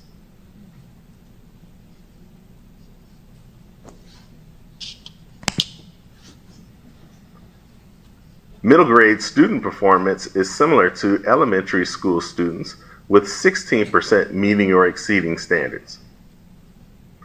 Of the grade levels, 8th grade students perform the highest at 18% meeting or exceeding standards.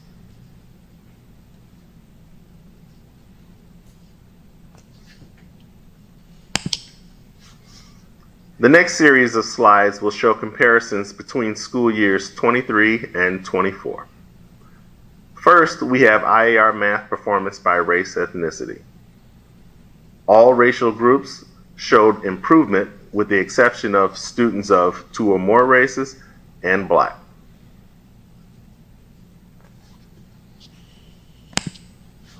In ELA, all student groups showed improvement between 2023 and 2024.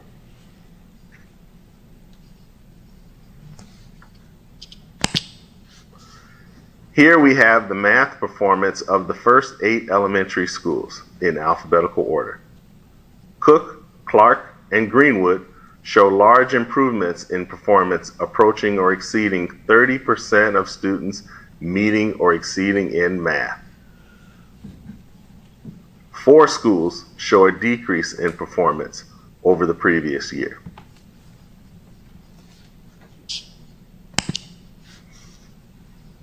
The last 7 elementary schools are shown here. 4 schools showed an increase in performance: Washington, Oakdale, North, and Lyon. 3 schools showed decreases.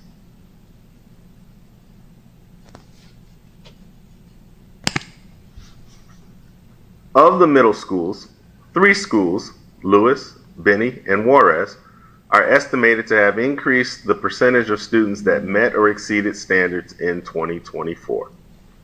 2 middle schools decreased in performance.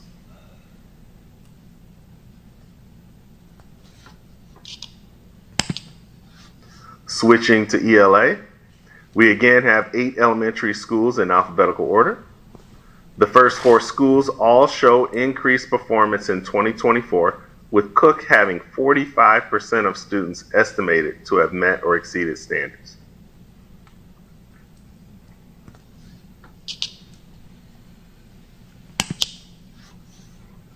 The last 7 elementary schools are shown here, with 4 showing an increase over 2023 levels: McCall, Oakdale, Washington, and Lyon, and 3 decreasing in performance: Little Fort, North, and Whittier.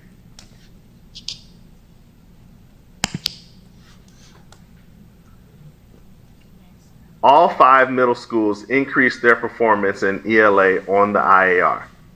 So overall in math, 11 Waukegan schools are estimated to have increased the percentage of students that met or exceeded standards on the 2024 IAR. In ELA, 13 Waukegan schools are estimated to have increased the percentage of students that met or exceeded standards in IAR.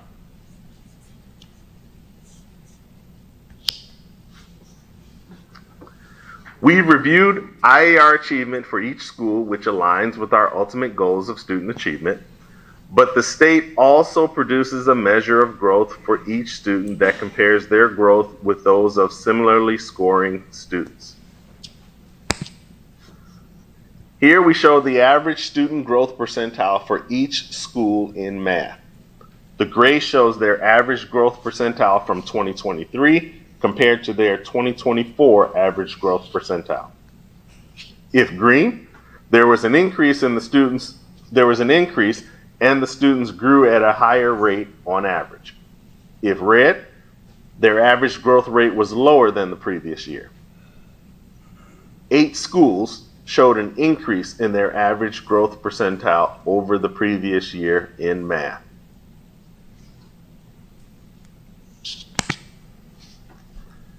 In ELA, 9 Waukegan schools have average growth percentiles higher than their previous year. High average growth percentiles do not automatically translate to more students meeting or exceeding standards, but are necessary to move students from lower performance bands to a position where they can eventually meet standards sooner rather than later.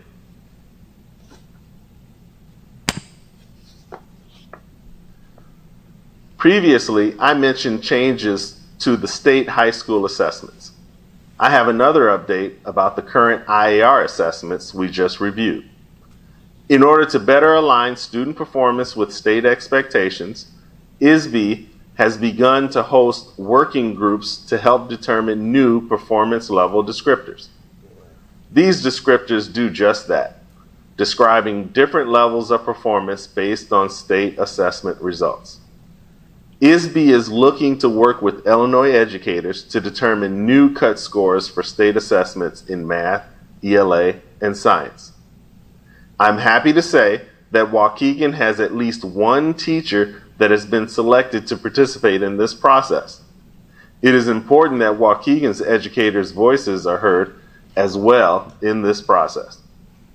Many folks from around the state believe that this process will set a more realistic set of cut scores for student performance.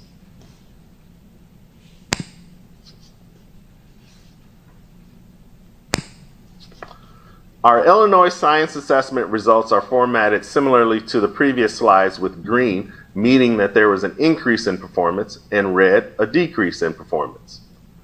5th, 8th, and 11th graders participate in this assessment. In spring of 2025, only students in grades 5 and 8 will participate.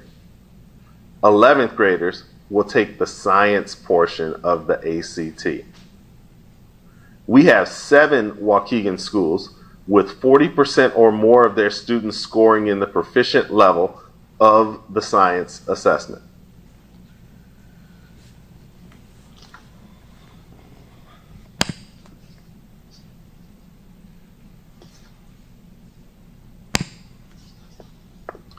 All of our English learners in grades K through 12 participate in the Access Test each winter. Students are required to test every year to measure their progress in learning the English language. Students must earn a minimum score of 4.8, where they are then considered English language proficient. The test covers the 4 domains of reading, listening, writing, and speaking in English. The following 3 slides show student performance by grade level. The blue area represents students that earned a score of 4.8 or higher. This first slide shows grades K through 5. Notice the pattern of more and more students scoring in the blue and green areas as they get older, and fewer students scoring in the red and orange areas. Students, of course, are gaining proficiency in English over time and are not expected to reach proficiency right away. The state sets a timeline for each student for reaching proficiency to help us monitor their progress. Here we have students in the middle grades. Very few students are hitting the blue proficient score of 4.8 here.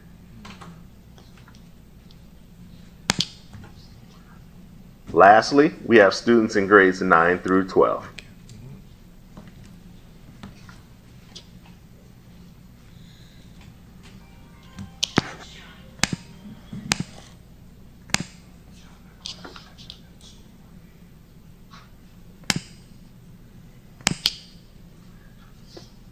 Excuse me.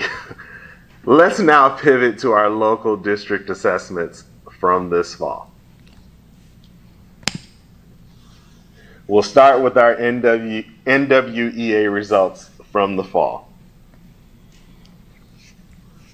Now recall that we can utilize NWEA results to help us see student progress over time and predict performance on the state assessment.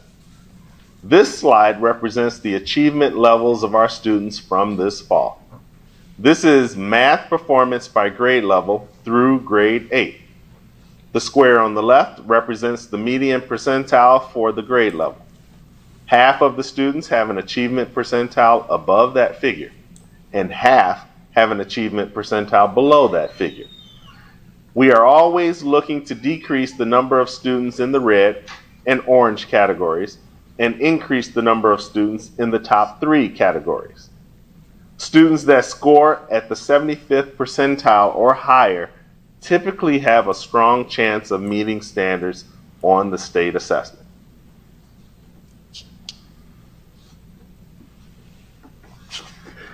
Here is the same view for reading. Students in K2 are not participating in NWEA this fall, and instead focusing on curriculum embedded assessment. Students scoring in the red category here typically are in need of additional supports in reading or math.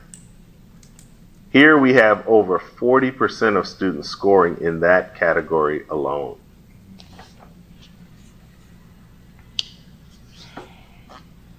Now, under the umbrella of local district assessments, we administer curriculum embedded assessments that are tightly aligned with the content being taught. These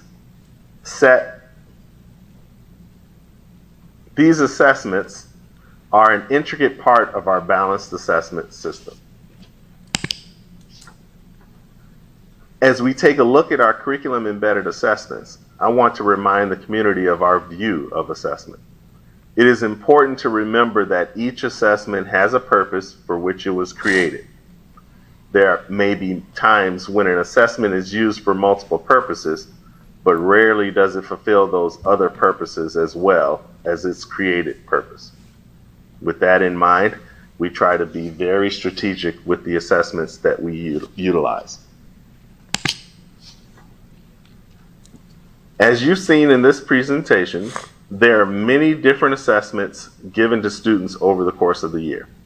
State assessments, district assessments, benchmark assessments, all are important. What we see from a district perspective, and what we want the board and the public to understand also, is that we strive to balance the type of assessments administered according to their purpose. This graphic may be helpful in displaying what we mean. The relative size of each section of the triangle represents how often those assessment types are administered and the relative importance of each. State assessments are annual and important as an evaluation of learning for the year. We use those as a check-in for accountability. District level assessments are also important and help to evaluate student progress, inform placement decisions, and predict performance. These happen more often than once per year and can be more closely aligned with instruction happening during that time. But the classroom level formative practices and summative assessments happen most frequently and have the greatest effect on student learning. These practices allow for the monitoring and frequent adjusting of instruction to meet student needs. The classroom summative assessments are the closest of the 3 types that reflect what was learned during the unit of instruction.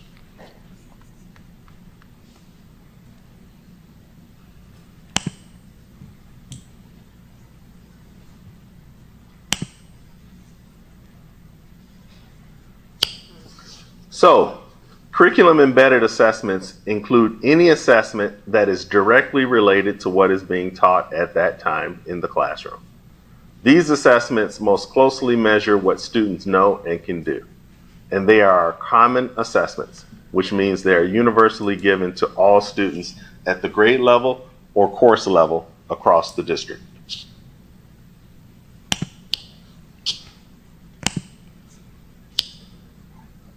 Curriculum embedded assessment results are quickly available and discussed at school meetings every 1 to 2 weeks or so. Every 1 to 2 weeks, there is typically one assessment that has been administered in a subject area that can be reviewed. Could be math, could be ELA, could be SLA, could be any subject area. These assessments are intended to inform instructional practice and provide feedback to students on their progress.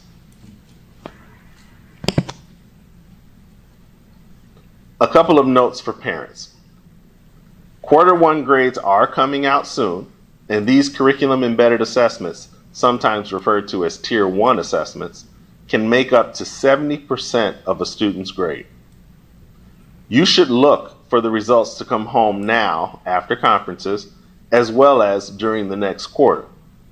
The frequency for K-5 can be every other week or so and can vary for students in grades 6 through 12. Please talk with your child's teacher about the results. They will have information on next steps for your child. And lastly, continue to encourage your child to talk with their teacher about their results and guidance for next steps. This frequent communication can be helpful in student success. Here we have an example of how we will track grade level progress using our curriculum embedded assessments. Each unit that is taught will likely have some form of a summative assessment that is given to every student. Schools will discuss the data, plan, and problem solve together with district assistants, and the district will review data trends in aggregate to determine needed areas for support. This example simply displays mastery versus non-mastery, or proficiency versus non-proficient. This example breaks the data down to allow us to see the various levels of mastery and non-mastery, or proficiency and non-proficiency. Information that lets schools see student progress and pinpoint specific students in need of assistance. Now, starting with our phonics curriculum. Here is the performance of our students in English and in Spanish. The graph on the left shows mastery versus non-mastery, while the more colorful graph details the levels of non-mastery for the assessment. The green and blue areas represent mastery, or you may hear us refer to it as proficiency, as I've said. These data include the first 2 units of study. In English, about 34% of students average proficient scores across those units. In Spanish, about 39% of students average proficient scores.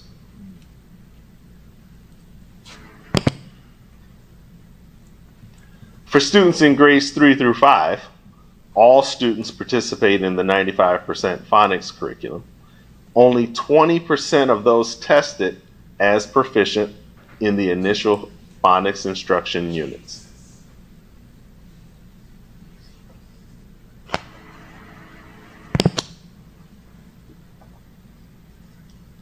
Here, we are looking at our students' performance in the new CKLA Knowledge curriculum. These summative assessments assess reading, speaking, listening, as well as some foundational skills. Assessment results are presented together in English and Spanish, but separated by grade bands. 29% of students in grades K through 2 are averaging proficient scores in the first units of the year, while just 7% of students in grades 3 through 5 are averaging proficient scores in the first units of the year. Note that at the time of our data pull, not all students in grades 3 through 5 had recorded scores for CKLA Knowledge.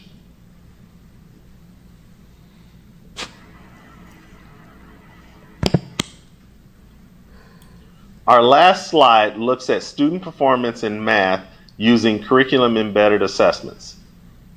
In grades K through 2, 42% of students are averaging proficient scores in the initial math units of the year, while just 19% of students in grades 3 through 5 are averaging proficient scores in the initial math units of the year.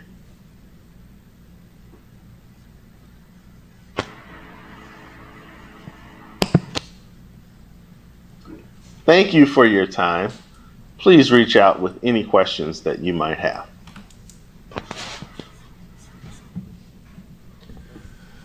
Ms. Lindsay and then Ms. Fabian.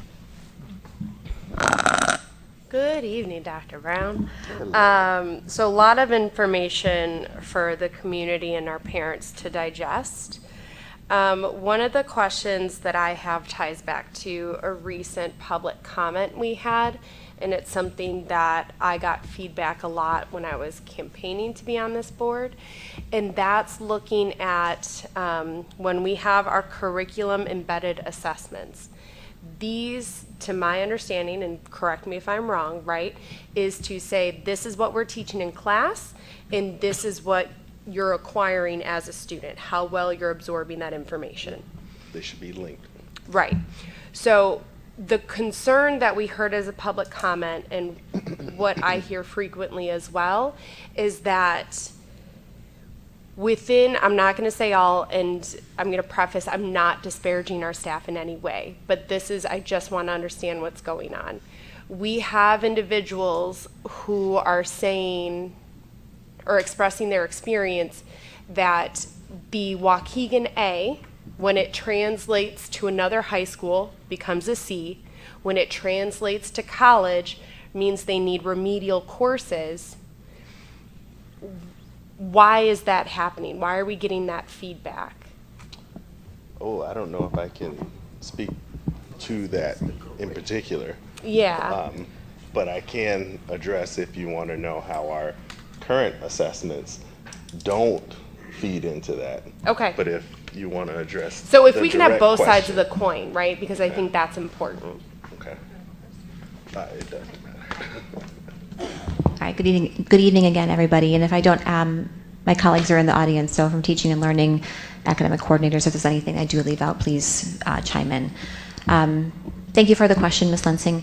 One of the things that we have been working towards, especially with our curriculum embedded measure assessments, is to tightly align them to what the academic standards are that the students will be faced with when they have to take district benchmarks and national assessments. When we had our former curriculum that we have had at the elementary level prior to this year with our Amplify units that are now in part of all of our elementary classrooms, was that they were teacher created. And that doesn't mean that they were too easy, it doesn't mean that they were too hard, it just means that teachers and grade level teams aren't test writers, we're not assessment authors. And so having assessments at our fingertips now from vetted, viable companies such as Amplify and programs such as CKLA allows us to ensure that the types of assessments our kids are having to take on a regular basis as part of their units of instruction have the type of writing that's going to be asked of them, the type of thinking, the open-ended questions and responses. And so we believe that will strengthen the alignment between what's happening in our classroom assessments versus what our kids are exposed to at a standardized assessment level, as an example. But when they transfer over to a different high school, are you saying that they already have that practice in place?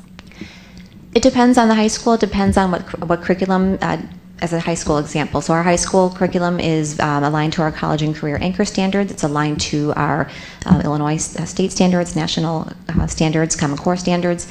And a lot of the work that the academic coordinators and academic chairs have done these past couple of years is to go back into every single final exam and align all the final exam questions to the college career anchor standards, to the content standards, and to ensure that they are aligned to the rigor. In the past, we had different finals for different teachers. And so we are aligning everything so it's more consistent. So if you're in my class taking an Algebra 2 assessment, or in Ms. Fabian's class taking an Algebra 2 final exam, in the past there had not been a consistent approach to which final exam are we both administering.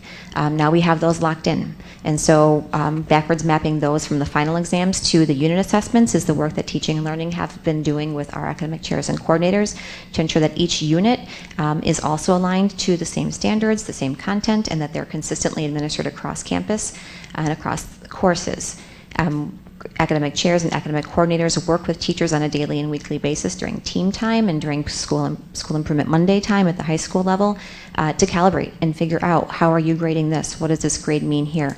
I can't say with certainty that an A in Waukegan means a C down the street. I don't believe that to be the case. I do know grading is very subjective, and it's very hard to not give credit for students who are trying hard. We know teachers are trying to be kind and give grades for effort, and all these different factors go into grading practices. We want to be able to articulate what was taught, what did the students demonstrate that they could or couldn't do, and how are we filling in those gaps when they do exist.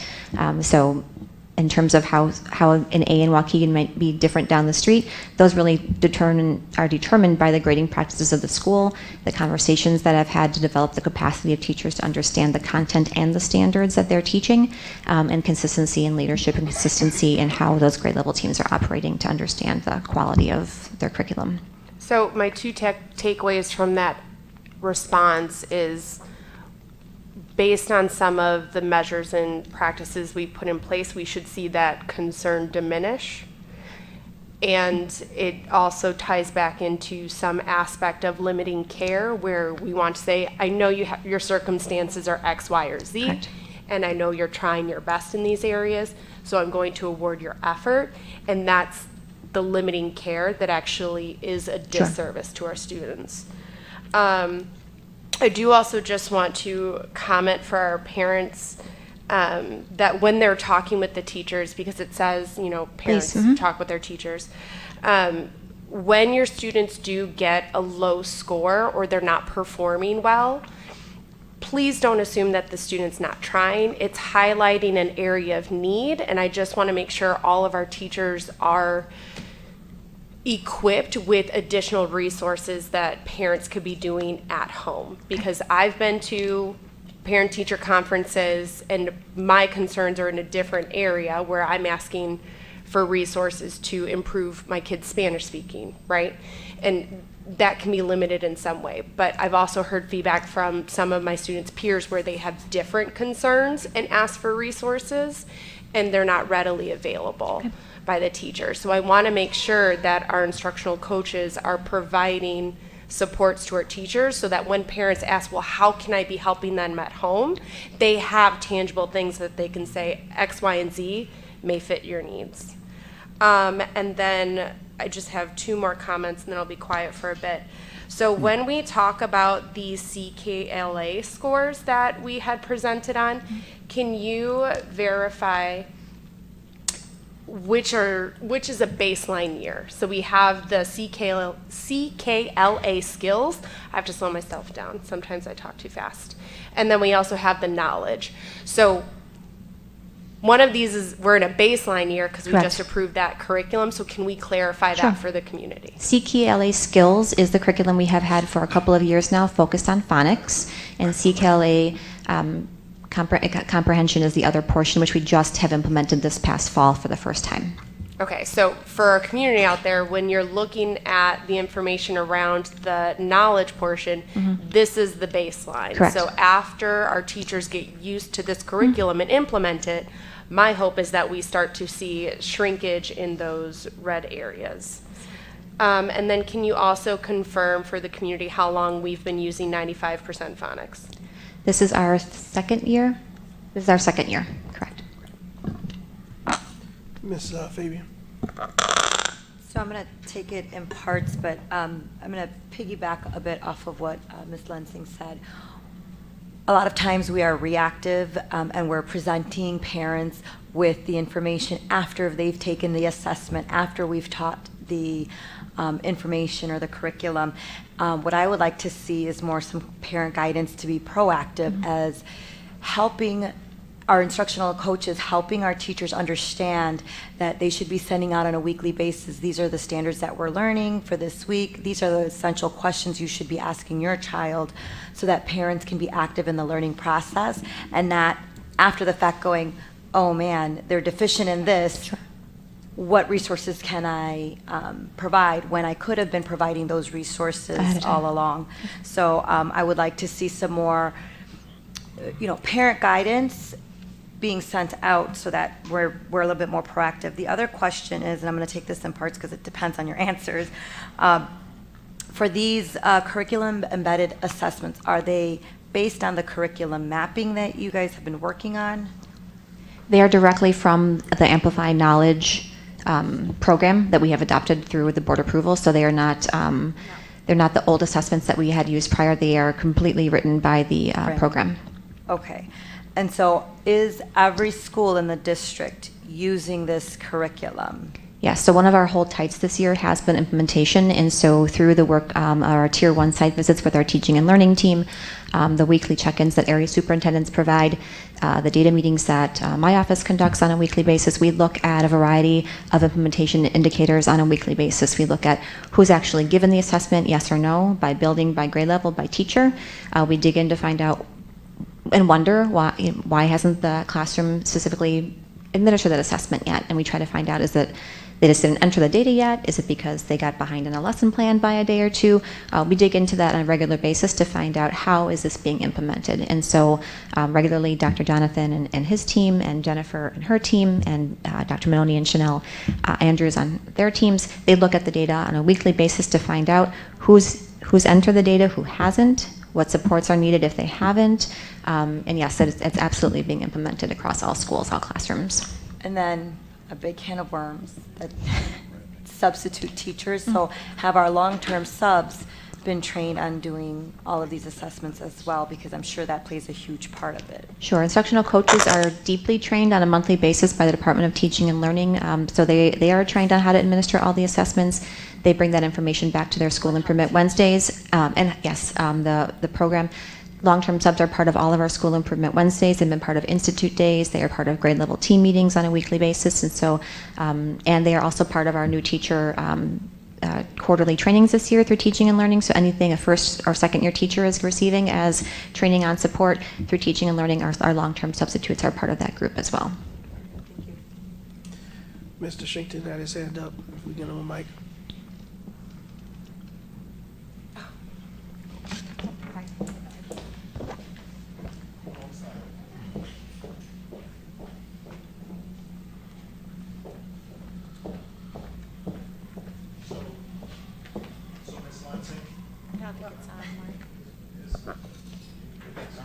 No. Mic check. So, Ms. Lensing, when I'll speak to the question that you brought up. And so, my son, these are the experiences that we had. And he graduated 8 years ago.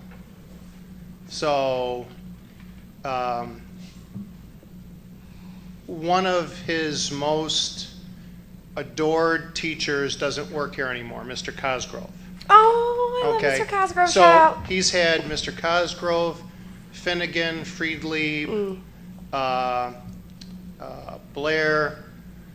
So I can tell you this with all honesty.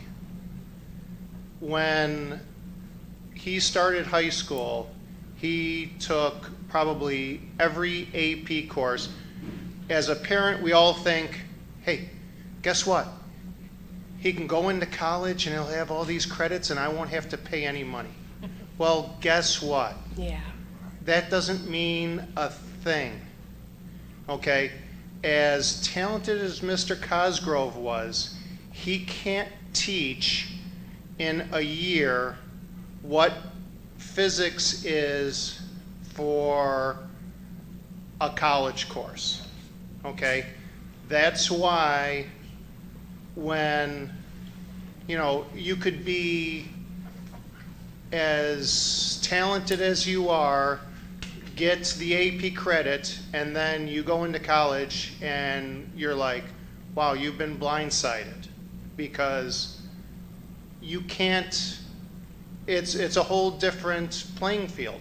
Now, if it's in a, if you get a history or an English credit, you know, if you're not going to be a journalist or something, maybe then you want to take that course again.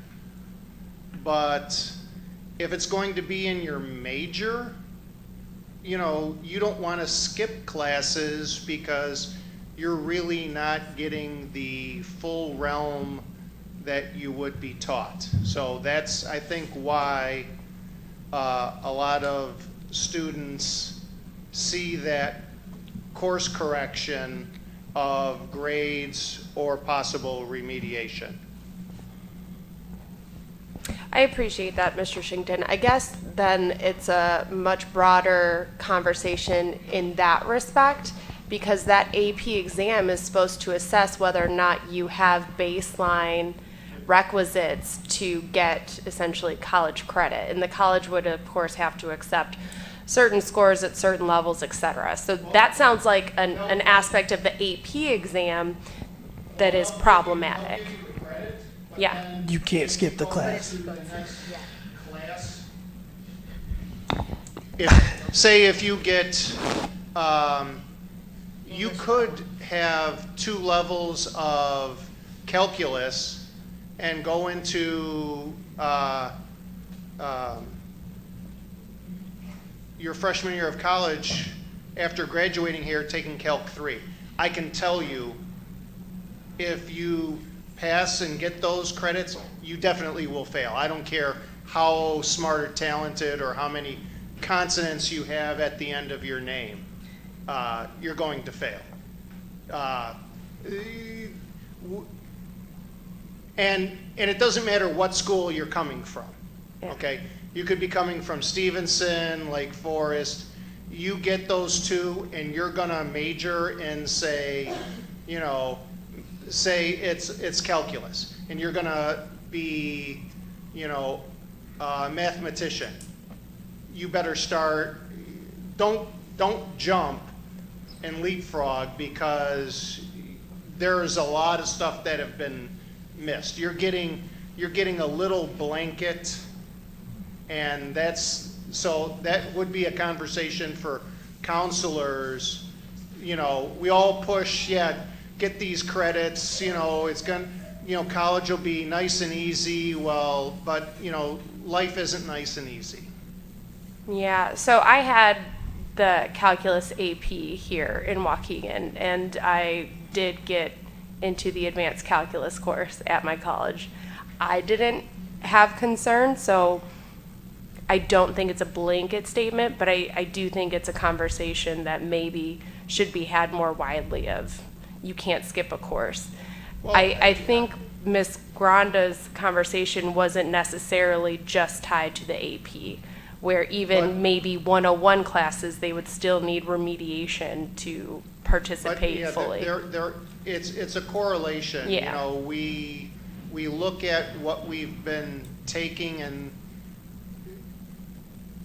as a parent, every parent looks at obviously their own child as the most wonderful thing that has ever walked this earth. And they are. We should. All our kids but, are. At the same time, we should be having real conversations with our children and what their expectations. If somebody can't, listen, you shouldn't be a doctor if you can't tell your arm from your leg. I'm making. I get the analogy. I'm making fun of it, but we all say, well, you can do whatever you want, but that's true. But if you don't show that aptitude, we shouldn't set them up for, possible failures, because a college is just going to keep taking your money. You can keep taking the class, and they don't care whether you can pass it or not. Got it.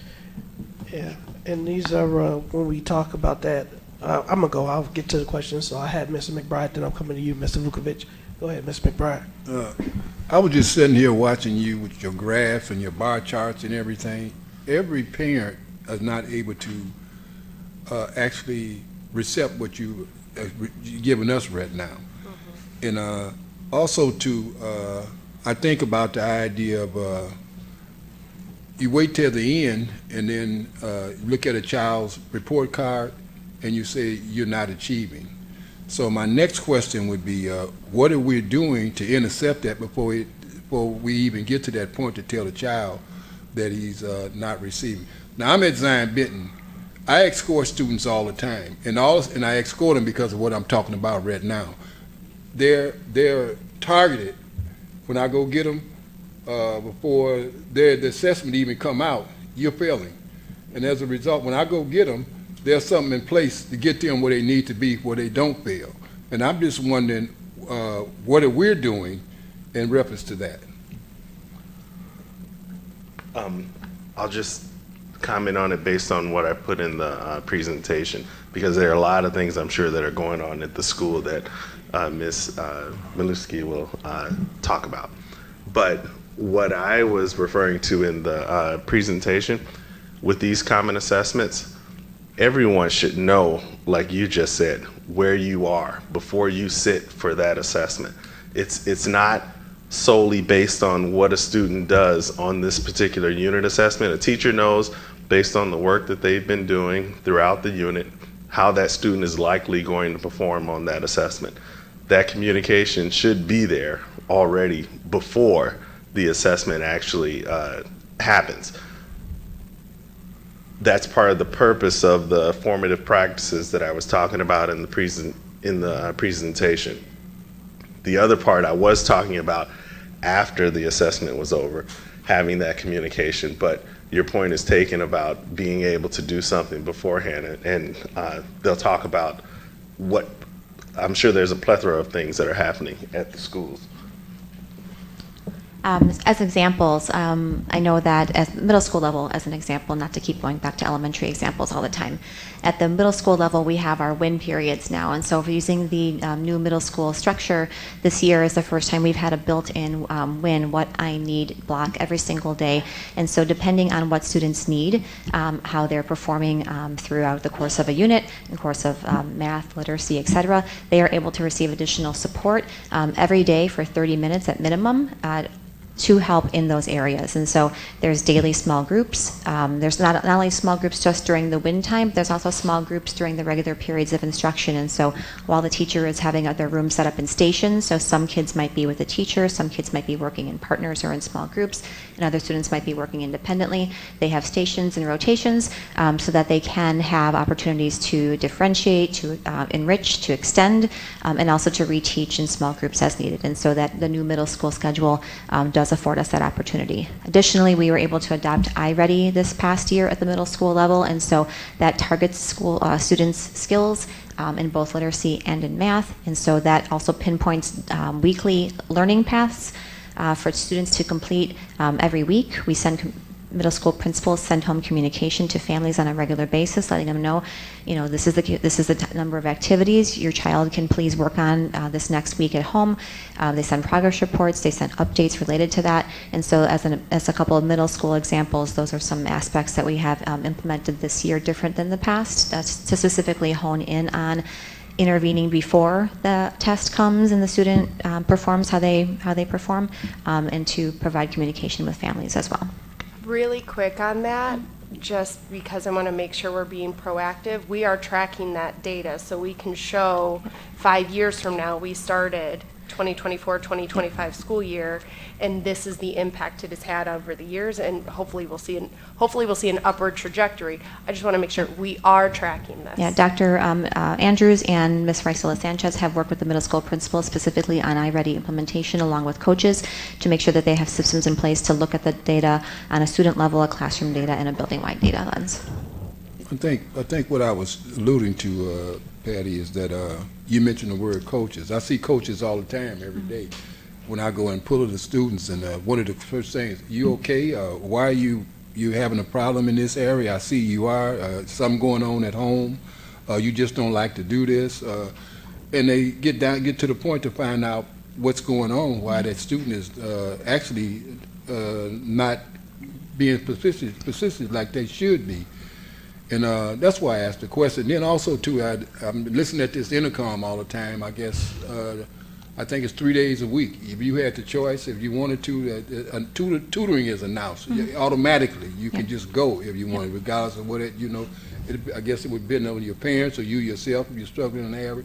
So I just hear these things, and I'm just wondering, are we on that same we have page? Before school, during school, lunch bunches, after school, opportunities that our staff and our principals organize to support students in tutoring and enrichment and clubs and a variety of things. But before school, during school, lunch bunches, after school tutoring are definitely options that families and students can participate in.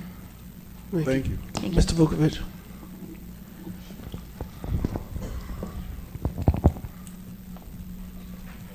think you just turned it off. That's a little bit. Nope.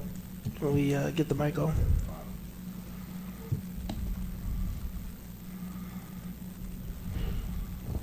Thank you. First thing I want to talk about is some data that was on this report that wasn't talked about, and that's the attendance numbers. If you look at grades 3 through 8,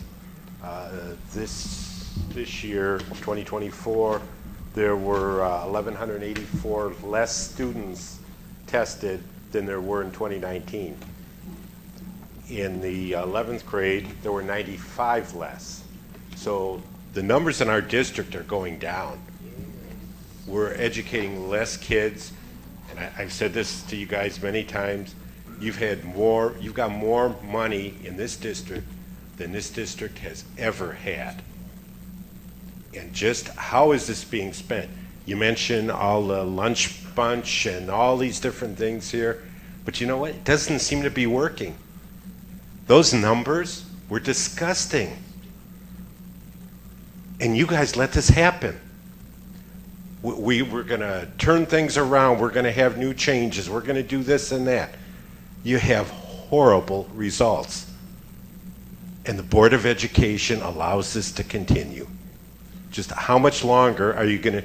People don't want to buy houses in this town because they look at these different reports. And, you know, we've got a lot of good teachers and a lot of good administrators, but it's not working up here. And you guys better get a grasp on it because those numbers are horrible.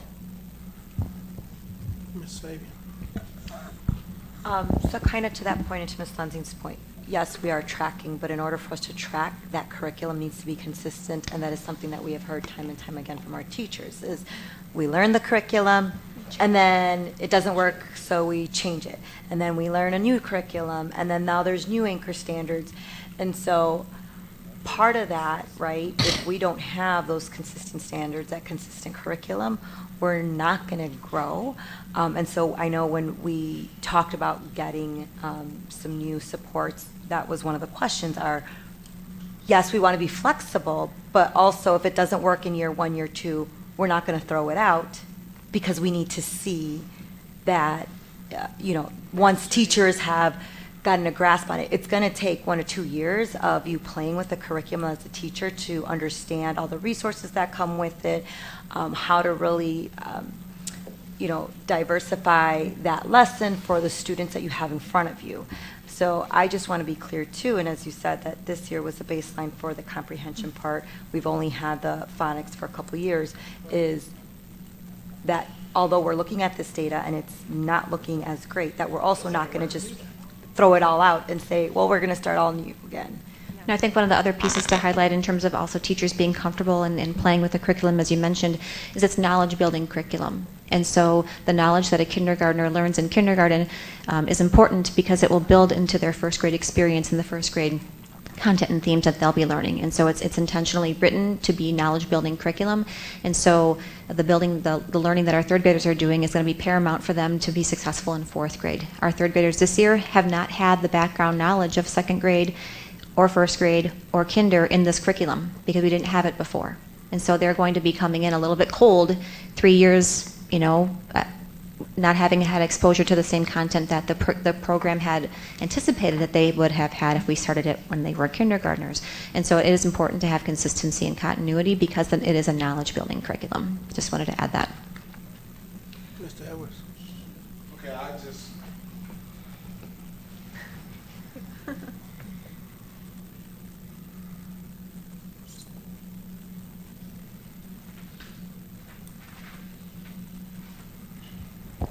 More so comments than anything, than questions, right?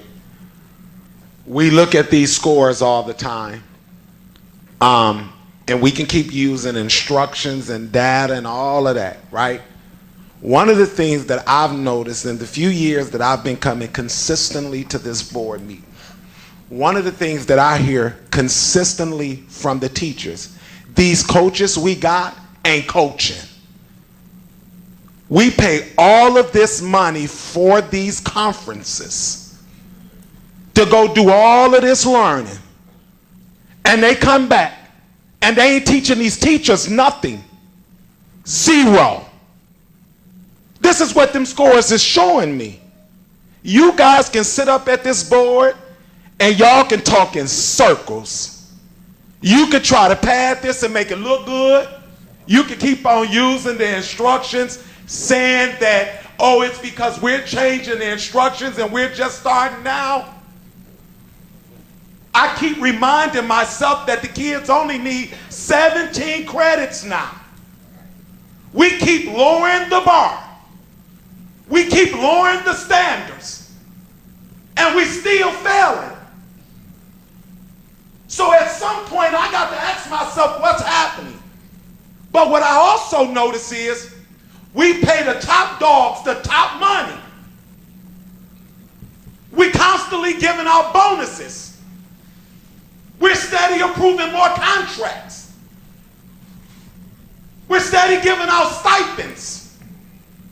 And we're steady doing all of that. And it almost to me seems like the numbers are declining, not climbing. And to piggyback off Mr. Vukovic, this is the most money that this district has ever had. And so I'm asking myself, with more money, you have more access. What are we doing? We, the community, elected this board to speak for us. And you guys have failed us drastically. Y'all sit up there. We point out things on this agenda. I watched tonight Mr. Sabecki say some things that's in these, what is they called? Attachments. Attachments. You guys sitting up there looking puzzled. Which says to me, you haven't even opened up them attachments to see what's going on. So I'm saying this to say, many teachers have came up here and have stated the support that they need. They've asked for help. And still to this day, not many of you board members have been in those schools to even personally talk to those teachers, to see how they doing, to see what they need. So I want to say one of the things that used to happen when I was a kid, when testing was getting ready to happen, something was sent home to my mother. I bet not have to return back to school without my mother signing that document. That was a way of letting her know this is happening. And when I brought that document back, it let that teacher know that my mother had seen it. We don't do none of that no more. We don't believe in coming into the community no more, knocking on doors, having these conversations with with these parents.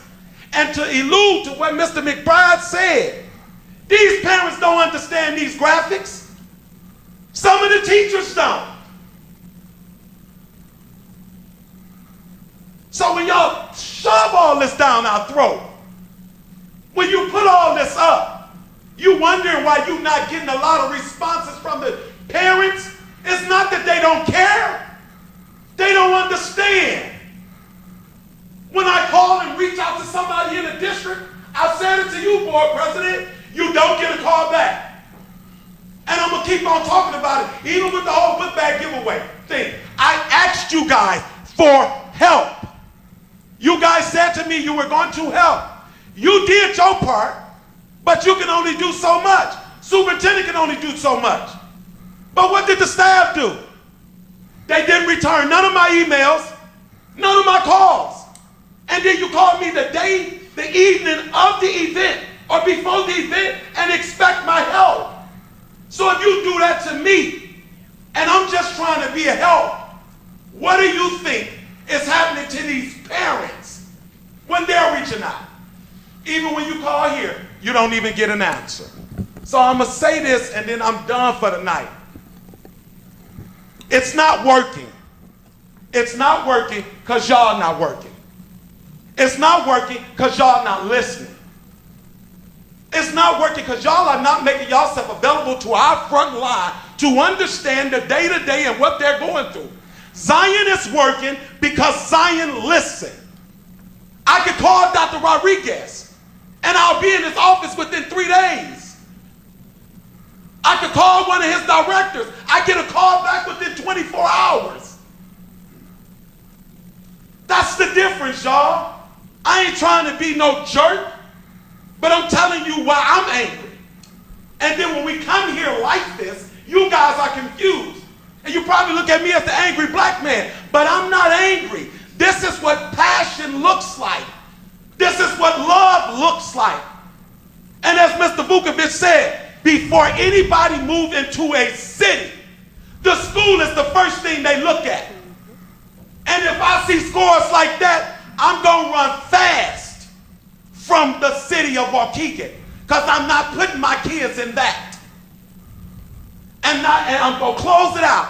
Not to beat you two top dogs up for doing what's best for your kids, because you're supposed to. Now think about why the numbers declining and how many other parents feel just like y'all feel.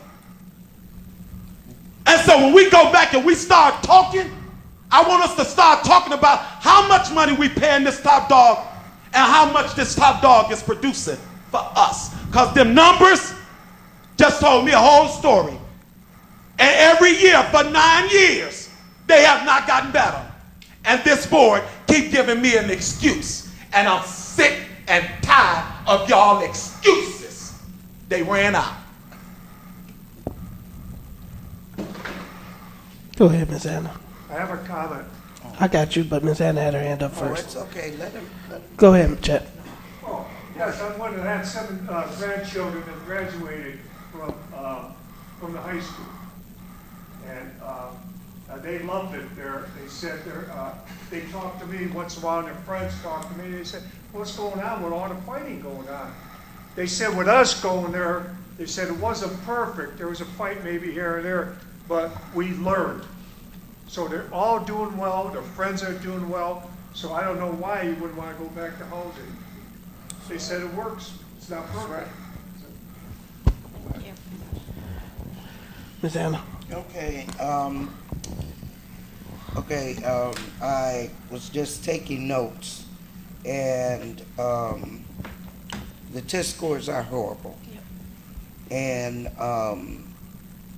it's true. We've been looking at the test scores for the past 7, 8 years, minus the that 1 year that there were no scores, but they are dismal.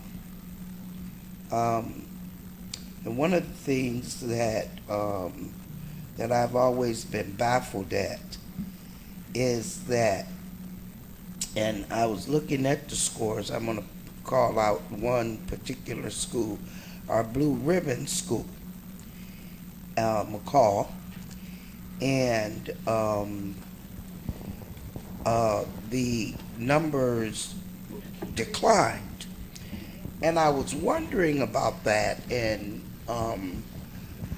I said that in the last couple years, the educators that were in place making strides with children have been removed from in front of the students, teaching them, and they have been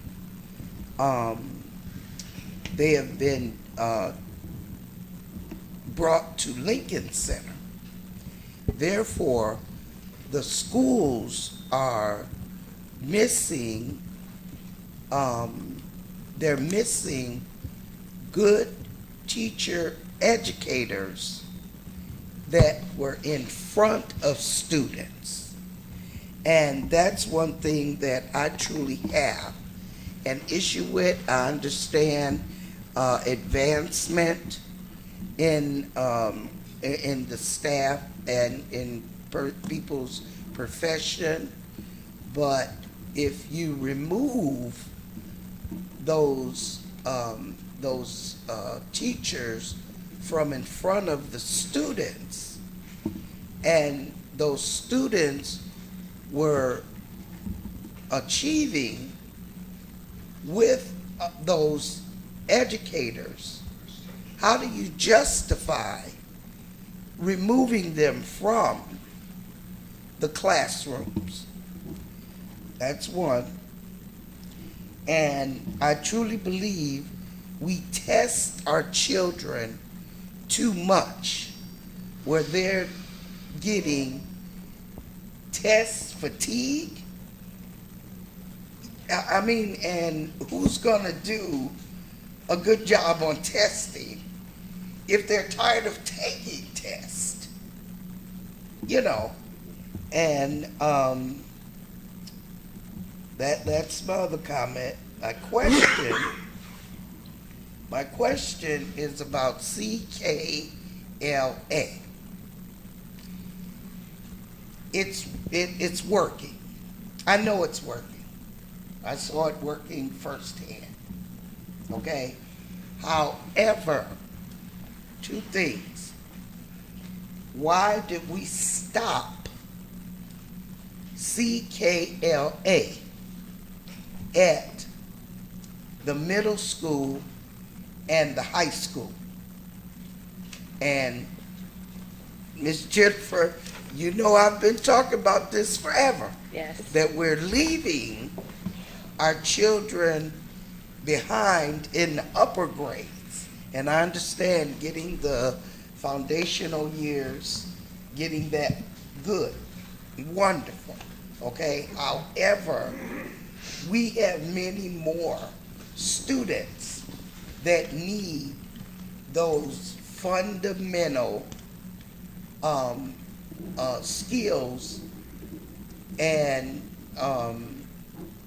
education at the middle school and the high school level. And then here's my big question. What is all of the CKLA materials that are in the warehouse? Good evening, Board of Education, colleagues, and community. As far as the first question, which is particularly around explicit phonics instruction and CKLA, not in our upper grades, correct? CKLA does only go through second grade. And just in the simplest terms, if we were to teach second grade phonics in a 9th grade classroom. No, I'm not talking about that. Okay, I want to make sure that Yeah, okay. we talked about that. Okay. Yeah, I'm not talking about teaching second grade material. to Just middle phonics in and general. high. I'm talking about using some form of CKLA. Okay. Yes, thank you for in clarifying. in the upper grades. Yes. Just to also clarify, CKLA does end in second grade. In 3rd grade, with our new curriculum, foundational skills are embedded. So as students are getting their core, actually 3rd grade has the most amount of minutes because of that. So as they're getting their core instruction, foundational skills are embedded. I just want to make that clear. I know you know Ms. Hannah, being on our literacy committee.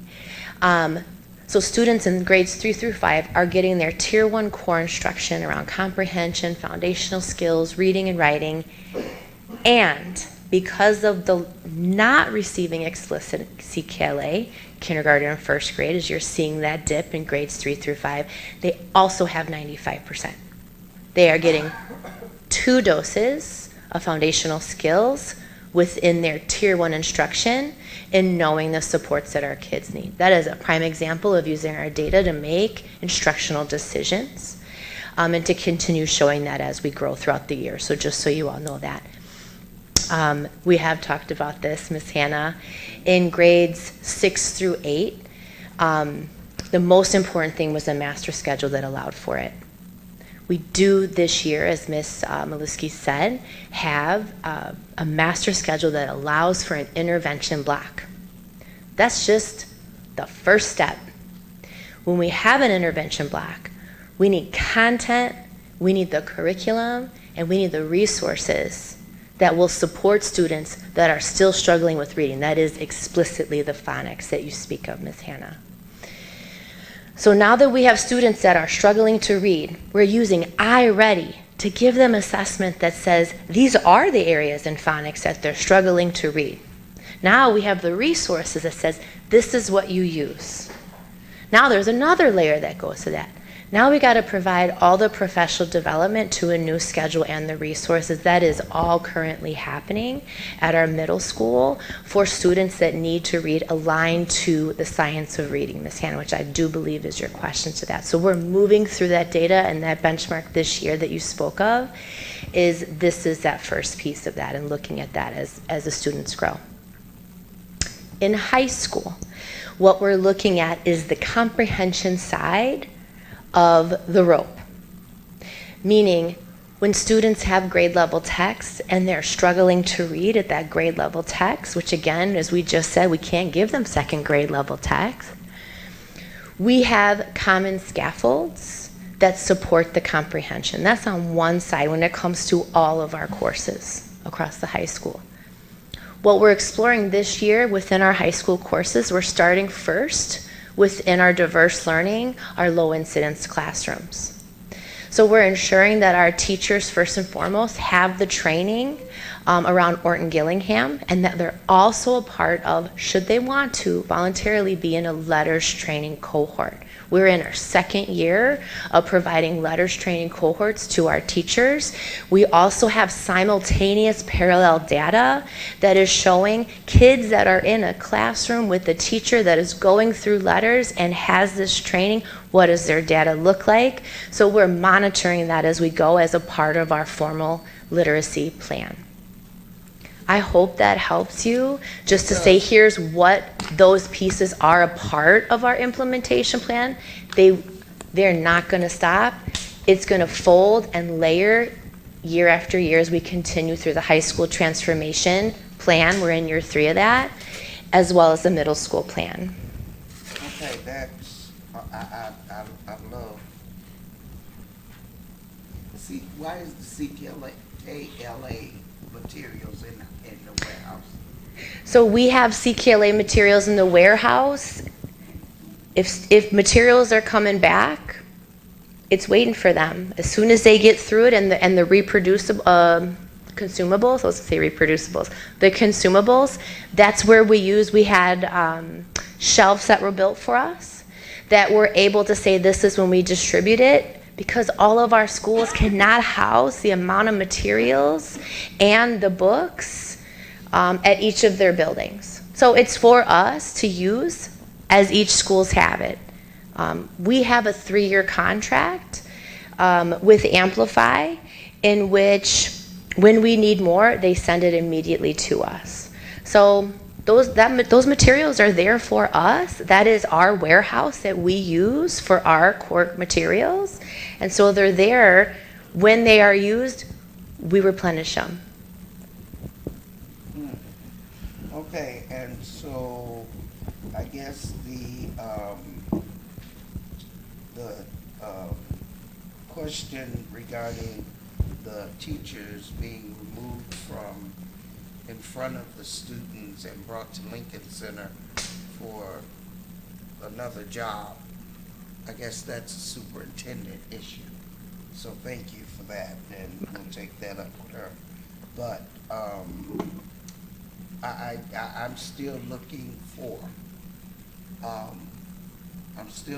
for something for our older students, because as it was discussed earlier, okay, the students they graduate and they have to take remedial classes wherever they go to catch up. And so we're not doing them any kind of service if we, number one, we've lowered the credits for that. We're, the conversation is going on to start the students out at 50%. that's not good for our students. And so I'm not sure where all of this is going to take, not the staff, because y'all educated already. Y'all got y'all papers. I'm talking about the children that we're supposed to be educating. And I wrote a comment about we worrying about the system improvements more than we're worried about the education that is being given to the students. And I understand that teachers and the administrators, that they have to learn things and all that. But when you come here, you have it. And now you are supposed to be giving all that to the students. And so, but I've been listening for a while now, and all I'm hearing is system improvements. Our children are not systems. Our children are why each and every one of us are here. And if our children were not here, you all wouldn't be here. And so we need to put the focus back on the children, and then the systems will come in to play. But the focus now is not on the children, even though we say it, and I'm not saying that in any kind of derogatory way. I'm just saying what I am seeing, that we are dealing more in system improvements than in academic in achievement improvement. And we need to have conversations about where the district really needs to go, okay, with that, so that we could turn out students in 12th grade that could go out there into the world and be competitive with their Stevenson counterparts, with their Libertyville counterparts, Niles counterparts. And if we're not doing that, we are failing our students, failing them. So I think that's well said, and it really brings me to think about even in our Institute Day, where we're not imagining that we can actually put our students first. We're saying that we want to be a district, that we are going to be a district that becomes the most literate district. We're saying that we are going to be a city that is going to be a story. And so what if putting students first and creating systems that do that are one and the same? And I think that's where we start and we explore there. I appreciate that. Ms. Lindsay, and then Mr. Zabecki, and then I'll have the final comment on this topic. So I want to touch back to some of the points that Ms. Hannah brought for discussion. So with I am biased in what I'm about to say, so I fully recognize that. But I worked with the Science of Reading curriculum that taught 5-year-olds, 13-year-olds. I worked with a college student who couldn't read or understand. I worked with an adult man in his 50s that couldn't read or understand. And it's the same curriculum. And it was a different setting, so I understand we are using frameworks to put in a public school setting. The curriculum that I worked with was also able to be put in a curriculum or in a school setting. So I just want to be careful when we say that we can't give the 2nd grade curriculum to a 9th grader. The core of it, the science of reading, is applicable to any age. And as we have these conversations and as we talk about our high school students that can't get the words off the page, that we're wanting them to focus on the comprehension of, I'm going to recommend again that this summer we have intensive reading camps for any student that needs it. If we're really serious about closing the gap, we do have several teachers that have been using the phonics program, maybe not for the grade that may need it, right? But their actual second, third, fifth grade classroom students needs to be adapted for our middle and our high school students. So I'm really hoping that that's going to be coming as a resource. Without I understand we need to do things in science, we need to do things in social sciences, etc. But if they can't get the words off the page, and if their comprehension does not allow them to access what those words mean off the page, it's a disservice. So I just want to plug that again. With regard to, and just staying on that topic before I convert over to one other thing, with regard to Ms. Maluski's point of, hopefully I pronounced that correctly, okay, her point of this is a brand new curriculum, the knowledge base, so they don't have the prior years of jumping into this. I'm really hoping that we're helping our teachers support those students access that knowledge as it's being introduced when they've missed out on the priors. Yes, absolutely. That is definitely a part of the implementation plan at our early release days on Wednesdays. That's where we're able to really bring everyone together across those grades to have those conversations specifically in grades 3 through 5. Great, because it's mentioned that they're coming in cold, so I just want the community to know and the families to know and the students to know that the supports are being discussed and are going to be available. And then the other point that Ms. Hannah brought up with regard to teacher growth and getting Lincoln Center or administrative positions, right? So when we were at the Lakes Division meeting this past week, one of our Illinois State representatives, Ms. Laura Favor-Dias, was talking about the teacher shortage. And she attended a conference and all of the points made sense. We knew, at least I knew the writing on the wall, why teachers were leaving. But one of the aspects that she brought up was that teachers want growth opportunities without having to leave the classroom.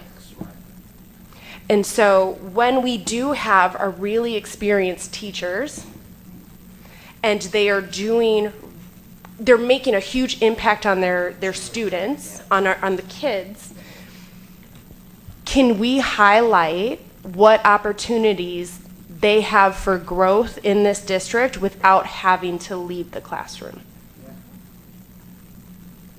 Yes. I believe I could possibly mention a few of those for your second question. If not, I know Mandy can. Right.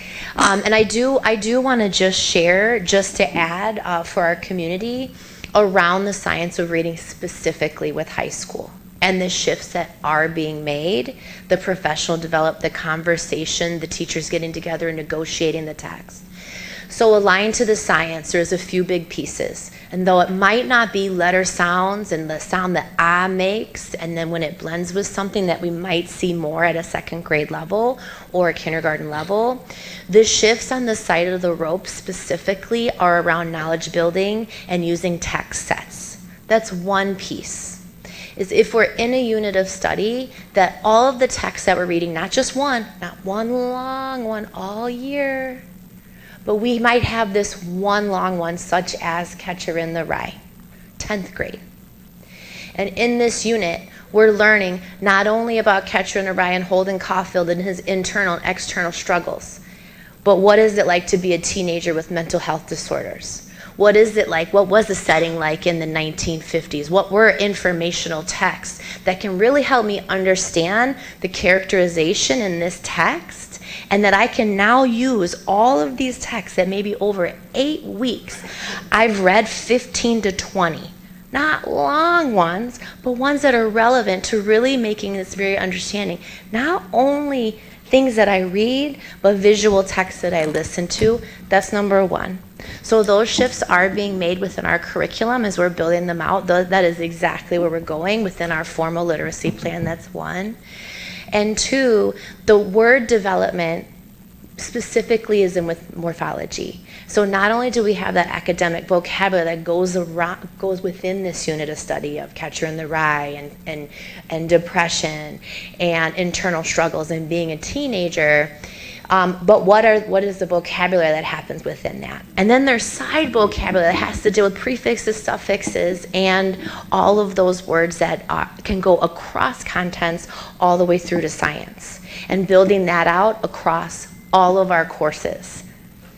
So the other piece are the scaffolds that come into place. Is if I'm struggling with reading a grade level text, Catcher in the Rye, Chapter 3, I know that I have common scaffolds or a tool that I can use that not only my teacher here on this side of the hallway is using, but our teachers over here on this side of the hallway are using, so that students aren't confused at the tools that help them unlock the texts. And the one way that we know that this hits with grade level text is that teachers are modeling and explicitly thinking aloud in the classrooms. Even in high school, there's a read aloud intentionally, not reading with the kids because they're not reading it. Because they're not reading it at home, we're going to read it in class. That's not going to help. But intentionally showing the intonation of our voice, how we move as fluency, how we think when we're coming across a complex word, we have to struggle through it. That's just the modeling. That's being an actor and really showing that piece. Those are the specific shifts of the science of reading thus far. As we're building in the actual phonics, we're using 95%.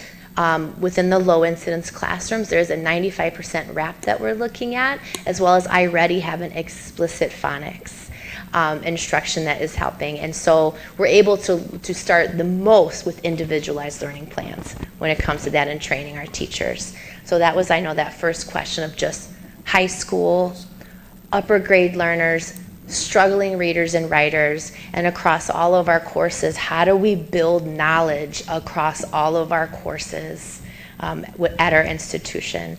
And so we're still pushing with that, especially with our chairs. The second question, I believe, was what opportunities do we have here in our district that we can grow and stretch ourselves as leaders? That doesn't necessarily mean that we want to be an administrative leader or lead across multiple schools. We do have our, Andy, what is that? I don't know the exact acronym of it, but I know that it's definitely a future and aspiring. I believe it's future and aspiring leaders. That's one.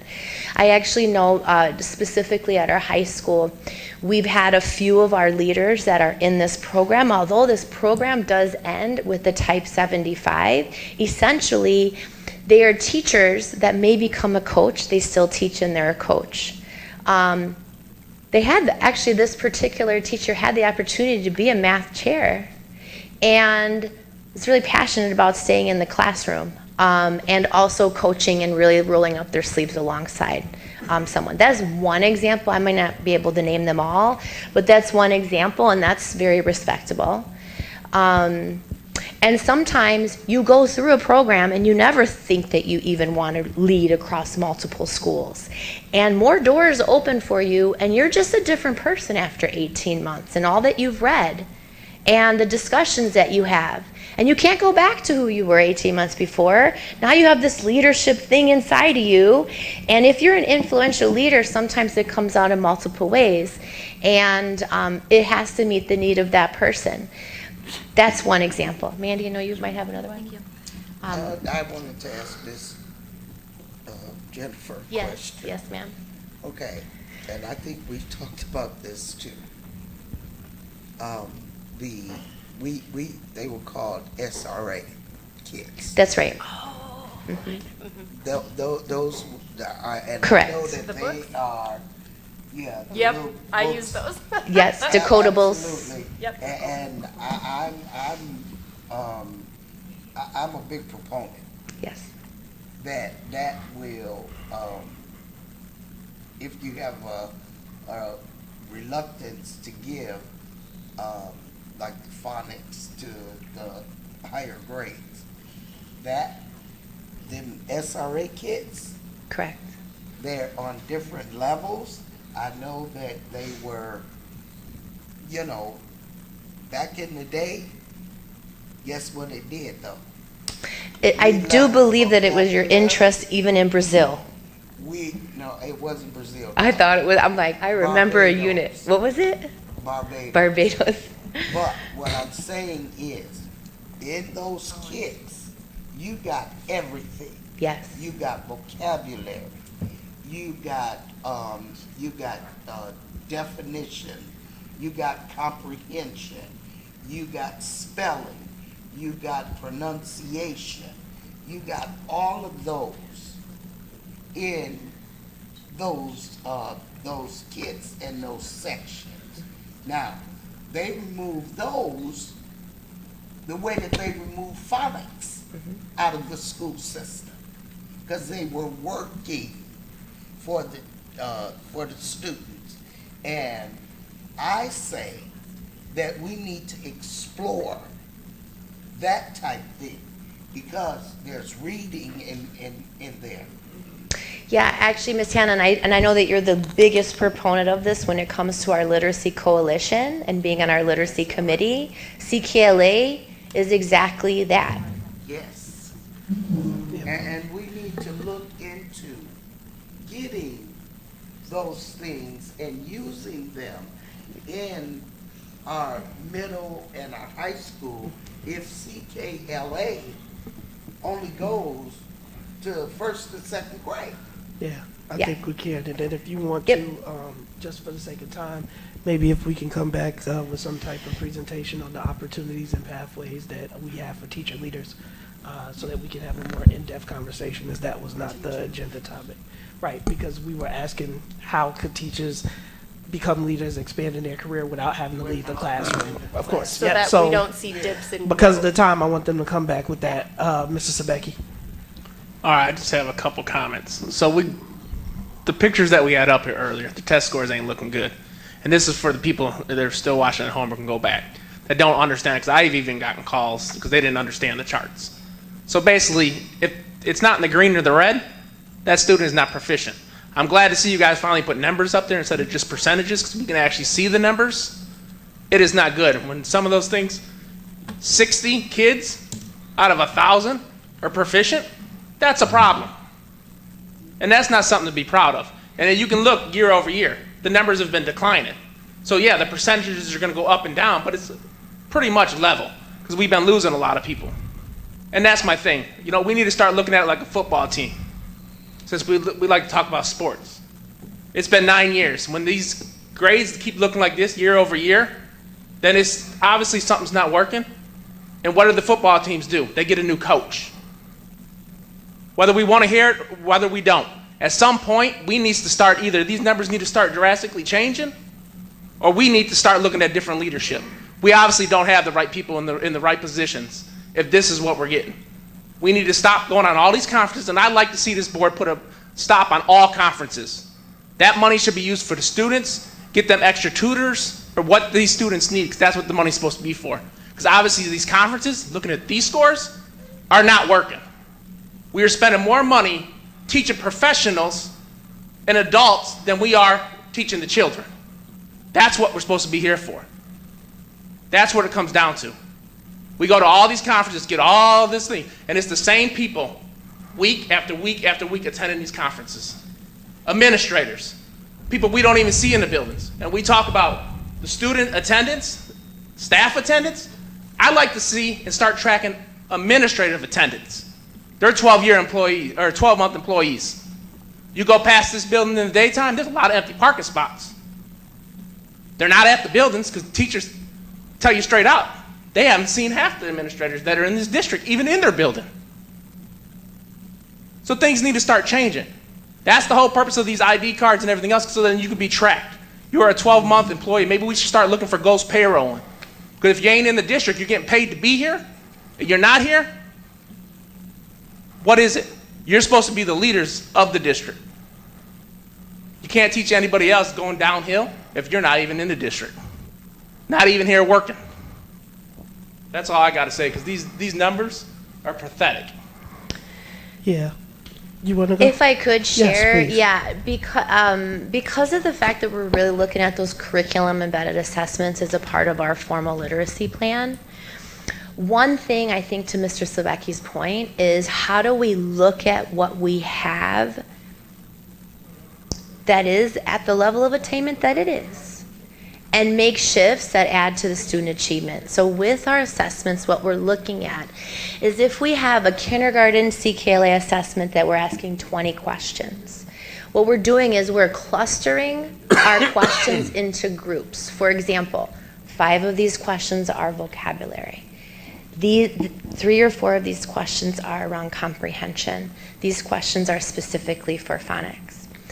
So we're not necessarily looking at just, hey, they met, they're 75% achieved, and or 70% of them did not meet. That's just level 1. Let's look at what they're really doing well on and or areas of growth. We could stick with vocabulary as an example. If we notice that over now 4 end of unit curriculum embedded assessments, now we're up in December, that our vocabulary color of proficiency is moving from red to yellow to orange, that tells us something. That tells us that the focus on that is working for our student achievement. If we're noticing across all those months in these assessments that our comprehension is in the red still, at this grade level, then that tells us, what would we do if the comprehension is still low in our small group time, but your vocabulary is going up here in what you're doing? The conversations start to shift with a curriculum embedded assessment, specifically in real time and instructional moves.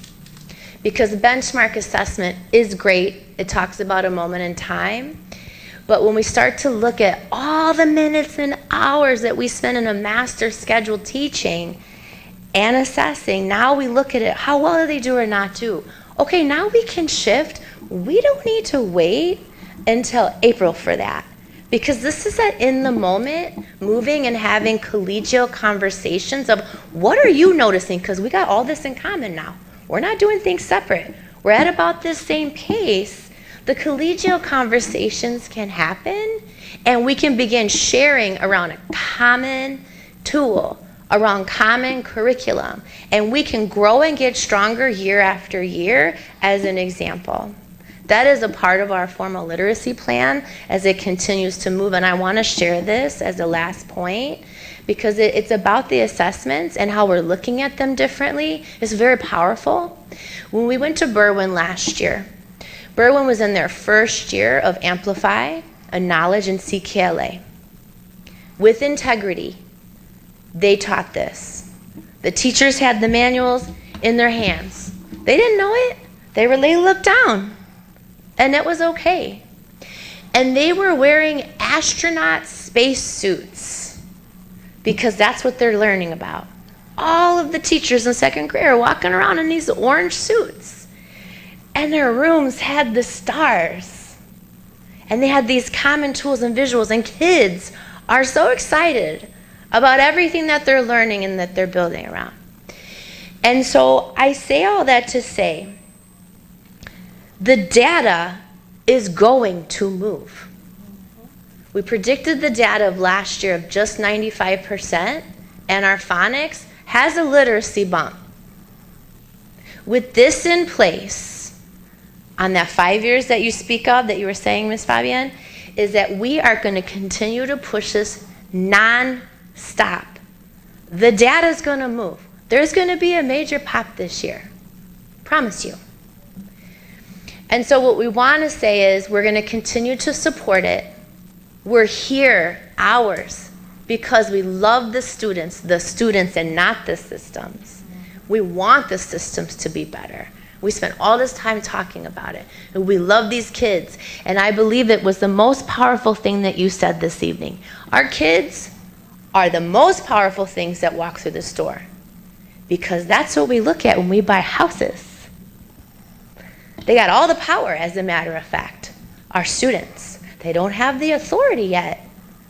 They have all the power. And everything that we're doing here is centered around how do we enrich their lives and how do we support the adults that can lean in together in camaraderie, that can have these conversations that moves the data from red to yellow to green to blue. And that is what we're going to continue to do because this city is going to do it. We are going to do it. That's it. And that's the approach that we have to have. When I walk into a classroom and our kids tell me, we talk about passion. My passion doesn't show up as yelling. My passion comes as me doing the extended and continued work. And so we talk about systems and the issue with systems, yet we continue to talk about the issues in Waukegan as if they are Waukegan specific issues. We compare our students to schools in which one of those schools is spending 171% above the adequacy target, and the other one is spending 155% above the adequacy target. They have 68%. We spend 68%. Is that, what is it? I thought it was 74. According to the report card, it's 68%. Oh, okay. So I'm going to use it so that we're fair and using the same things. And so when we're not talking about that in the context of what does it mean, what that means is we gave a 33% raise to our teachers. That was an investment in the classroom. We bought the curriculum. That was an investment in the classroom. We paid for the after-school programs, in the lunch buddies, in the tutoring programs. That was an investment in our students. And Mr. Vukovic, you are right. It is not working. But our students, when I walked into the classroom and you have a fourth grader saying, I'm stupid, is because he continues to hear that he can't read. And we don't sit here and look at these tests to understand how they are inequitable. When we don't understand how, when it's an average normative, and our students are coming in kindergarten behind the 8 ball while we produce what we do. And we spend time arguing with each other instead of addressing the system and the systemic BS that continues to produce what it has been designed to produce. So the reason that I'm not running for re-election is because I want to do more to address the systems. I want to do more to continue to work with our state and our leaders in order to create what has been an inequitable system. And so we can continue to sit here and bicker and fight about who is the head of this organization. But the truth of the matter is this system was broken before Brandon, before Teresa, and it's been broken. And if we don't want to admit it, to Mr. Shinkton's point, when I graduated pre-calculus, I had to take a remedial math class, right? That's not something that is unusual or unique to Waukegan graduates. But what I will say is that when we look at the data over the years, the system is producing what it's designed to produce. And when we see districts that have students with 10% IEP, when we see districts that have students that or districts that have 2% mobility rates, when ours is at 13. When we see communities that only have 1% students as ELL. And then we sit here and we try and make it seem as if we are continually failing students instead of trying to hold the system accountable. And so, again, yeah, I agree with that. And so that's why our language has to change. That's why we have to talk about what we can do. That's why we have to talk about the investments that we are making. That's why we have to get our state legislators in order to make us equitable, because it is a money conversation. And so, again, we still, despite all of those inequities, have to figure out how to get our students to succeed. But I'm never going to sit here and act as if it's the teacher's fault, because to Mr. Vukovic's point, as he's told me a lot of times, they are overworked and overburdened. It's not just the administrator's fault. They have an accountability. But again, they're telling us this is the data. And to lie to taxpayers and say that we're going to see 30, 40, 50 percentage growth points in a year is unrealistic. And you can bring in whoever you want. That is not going, and I say it this way is because a lot of times I think we play politics with it. Yeah. And there's not politics, it's our kids' lives. Right. And so I care passionately. I don't have to yell, I don't have to stomp, I do the work. I listen to the data, I talk to the experts and our teachers. And what I'm hearing is, even now, they feel burdened right, with the new curriculum and pacing. So I know that walks are happening is because teachers are telling me that walks are happening, and that's putting pressure on them because they feel like, exactly, I have to keep up with a pacing guide, and I'm a 5th grade teacher, but I got kids that are all on the spectrum, yet I'm teaching at a 5th grade level because that's the expectation. And so we are ignoring a lot of those facts, in my opinion. As we say we want to have a conversation, we're not even having the same language. We're talking about failure rates of elementary school students, and we have a 1, 2, 3, 4 rating. There's no failure in a 1, 2, 3, 4, approach score, but we still are talking to students as if it's an A, B, C, D, F. So has to be a greater conversation with the community, the grading policies, all those different things. So my frustration is because I am upset by the numbers. But I'm upset by the numbers is because literacy is a right that our kids have.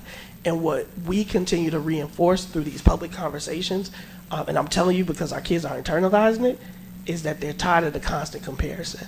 They're tired of being told that they are stupid, and they're not. And they are much more than a score, although a score is one accountability metric. I want to see those scores increase. We all should be working to see it increase, but I can't do that when we can't even agree on the proper narrative in order to get the support and the resources that we need. So I do appreciate everybody's time this evening. With that, I'd like to call for a motion to adjourn. Motion by Mr. McBride, seconded by Mr. Riddle. All in favor Jennifer. Uh, signify with aye. Aye. Any opposed, nay. Meeting is adjourned. Please.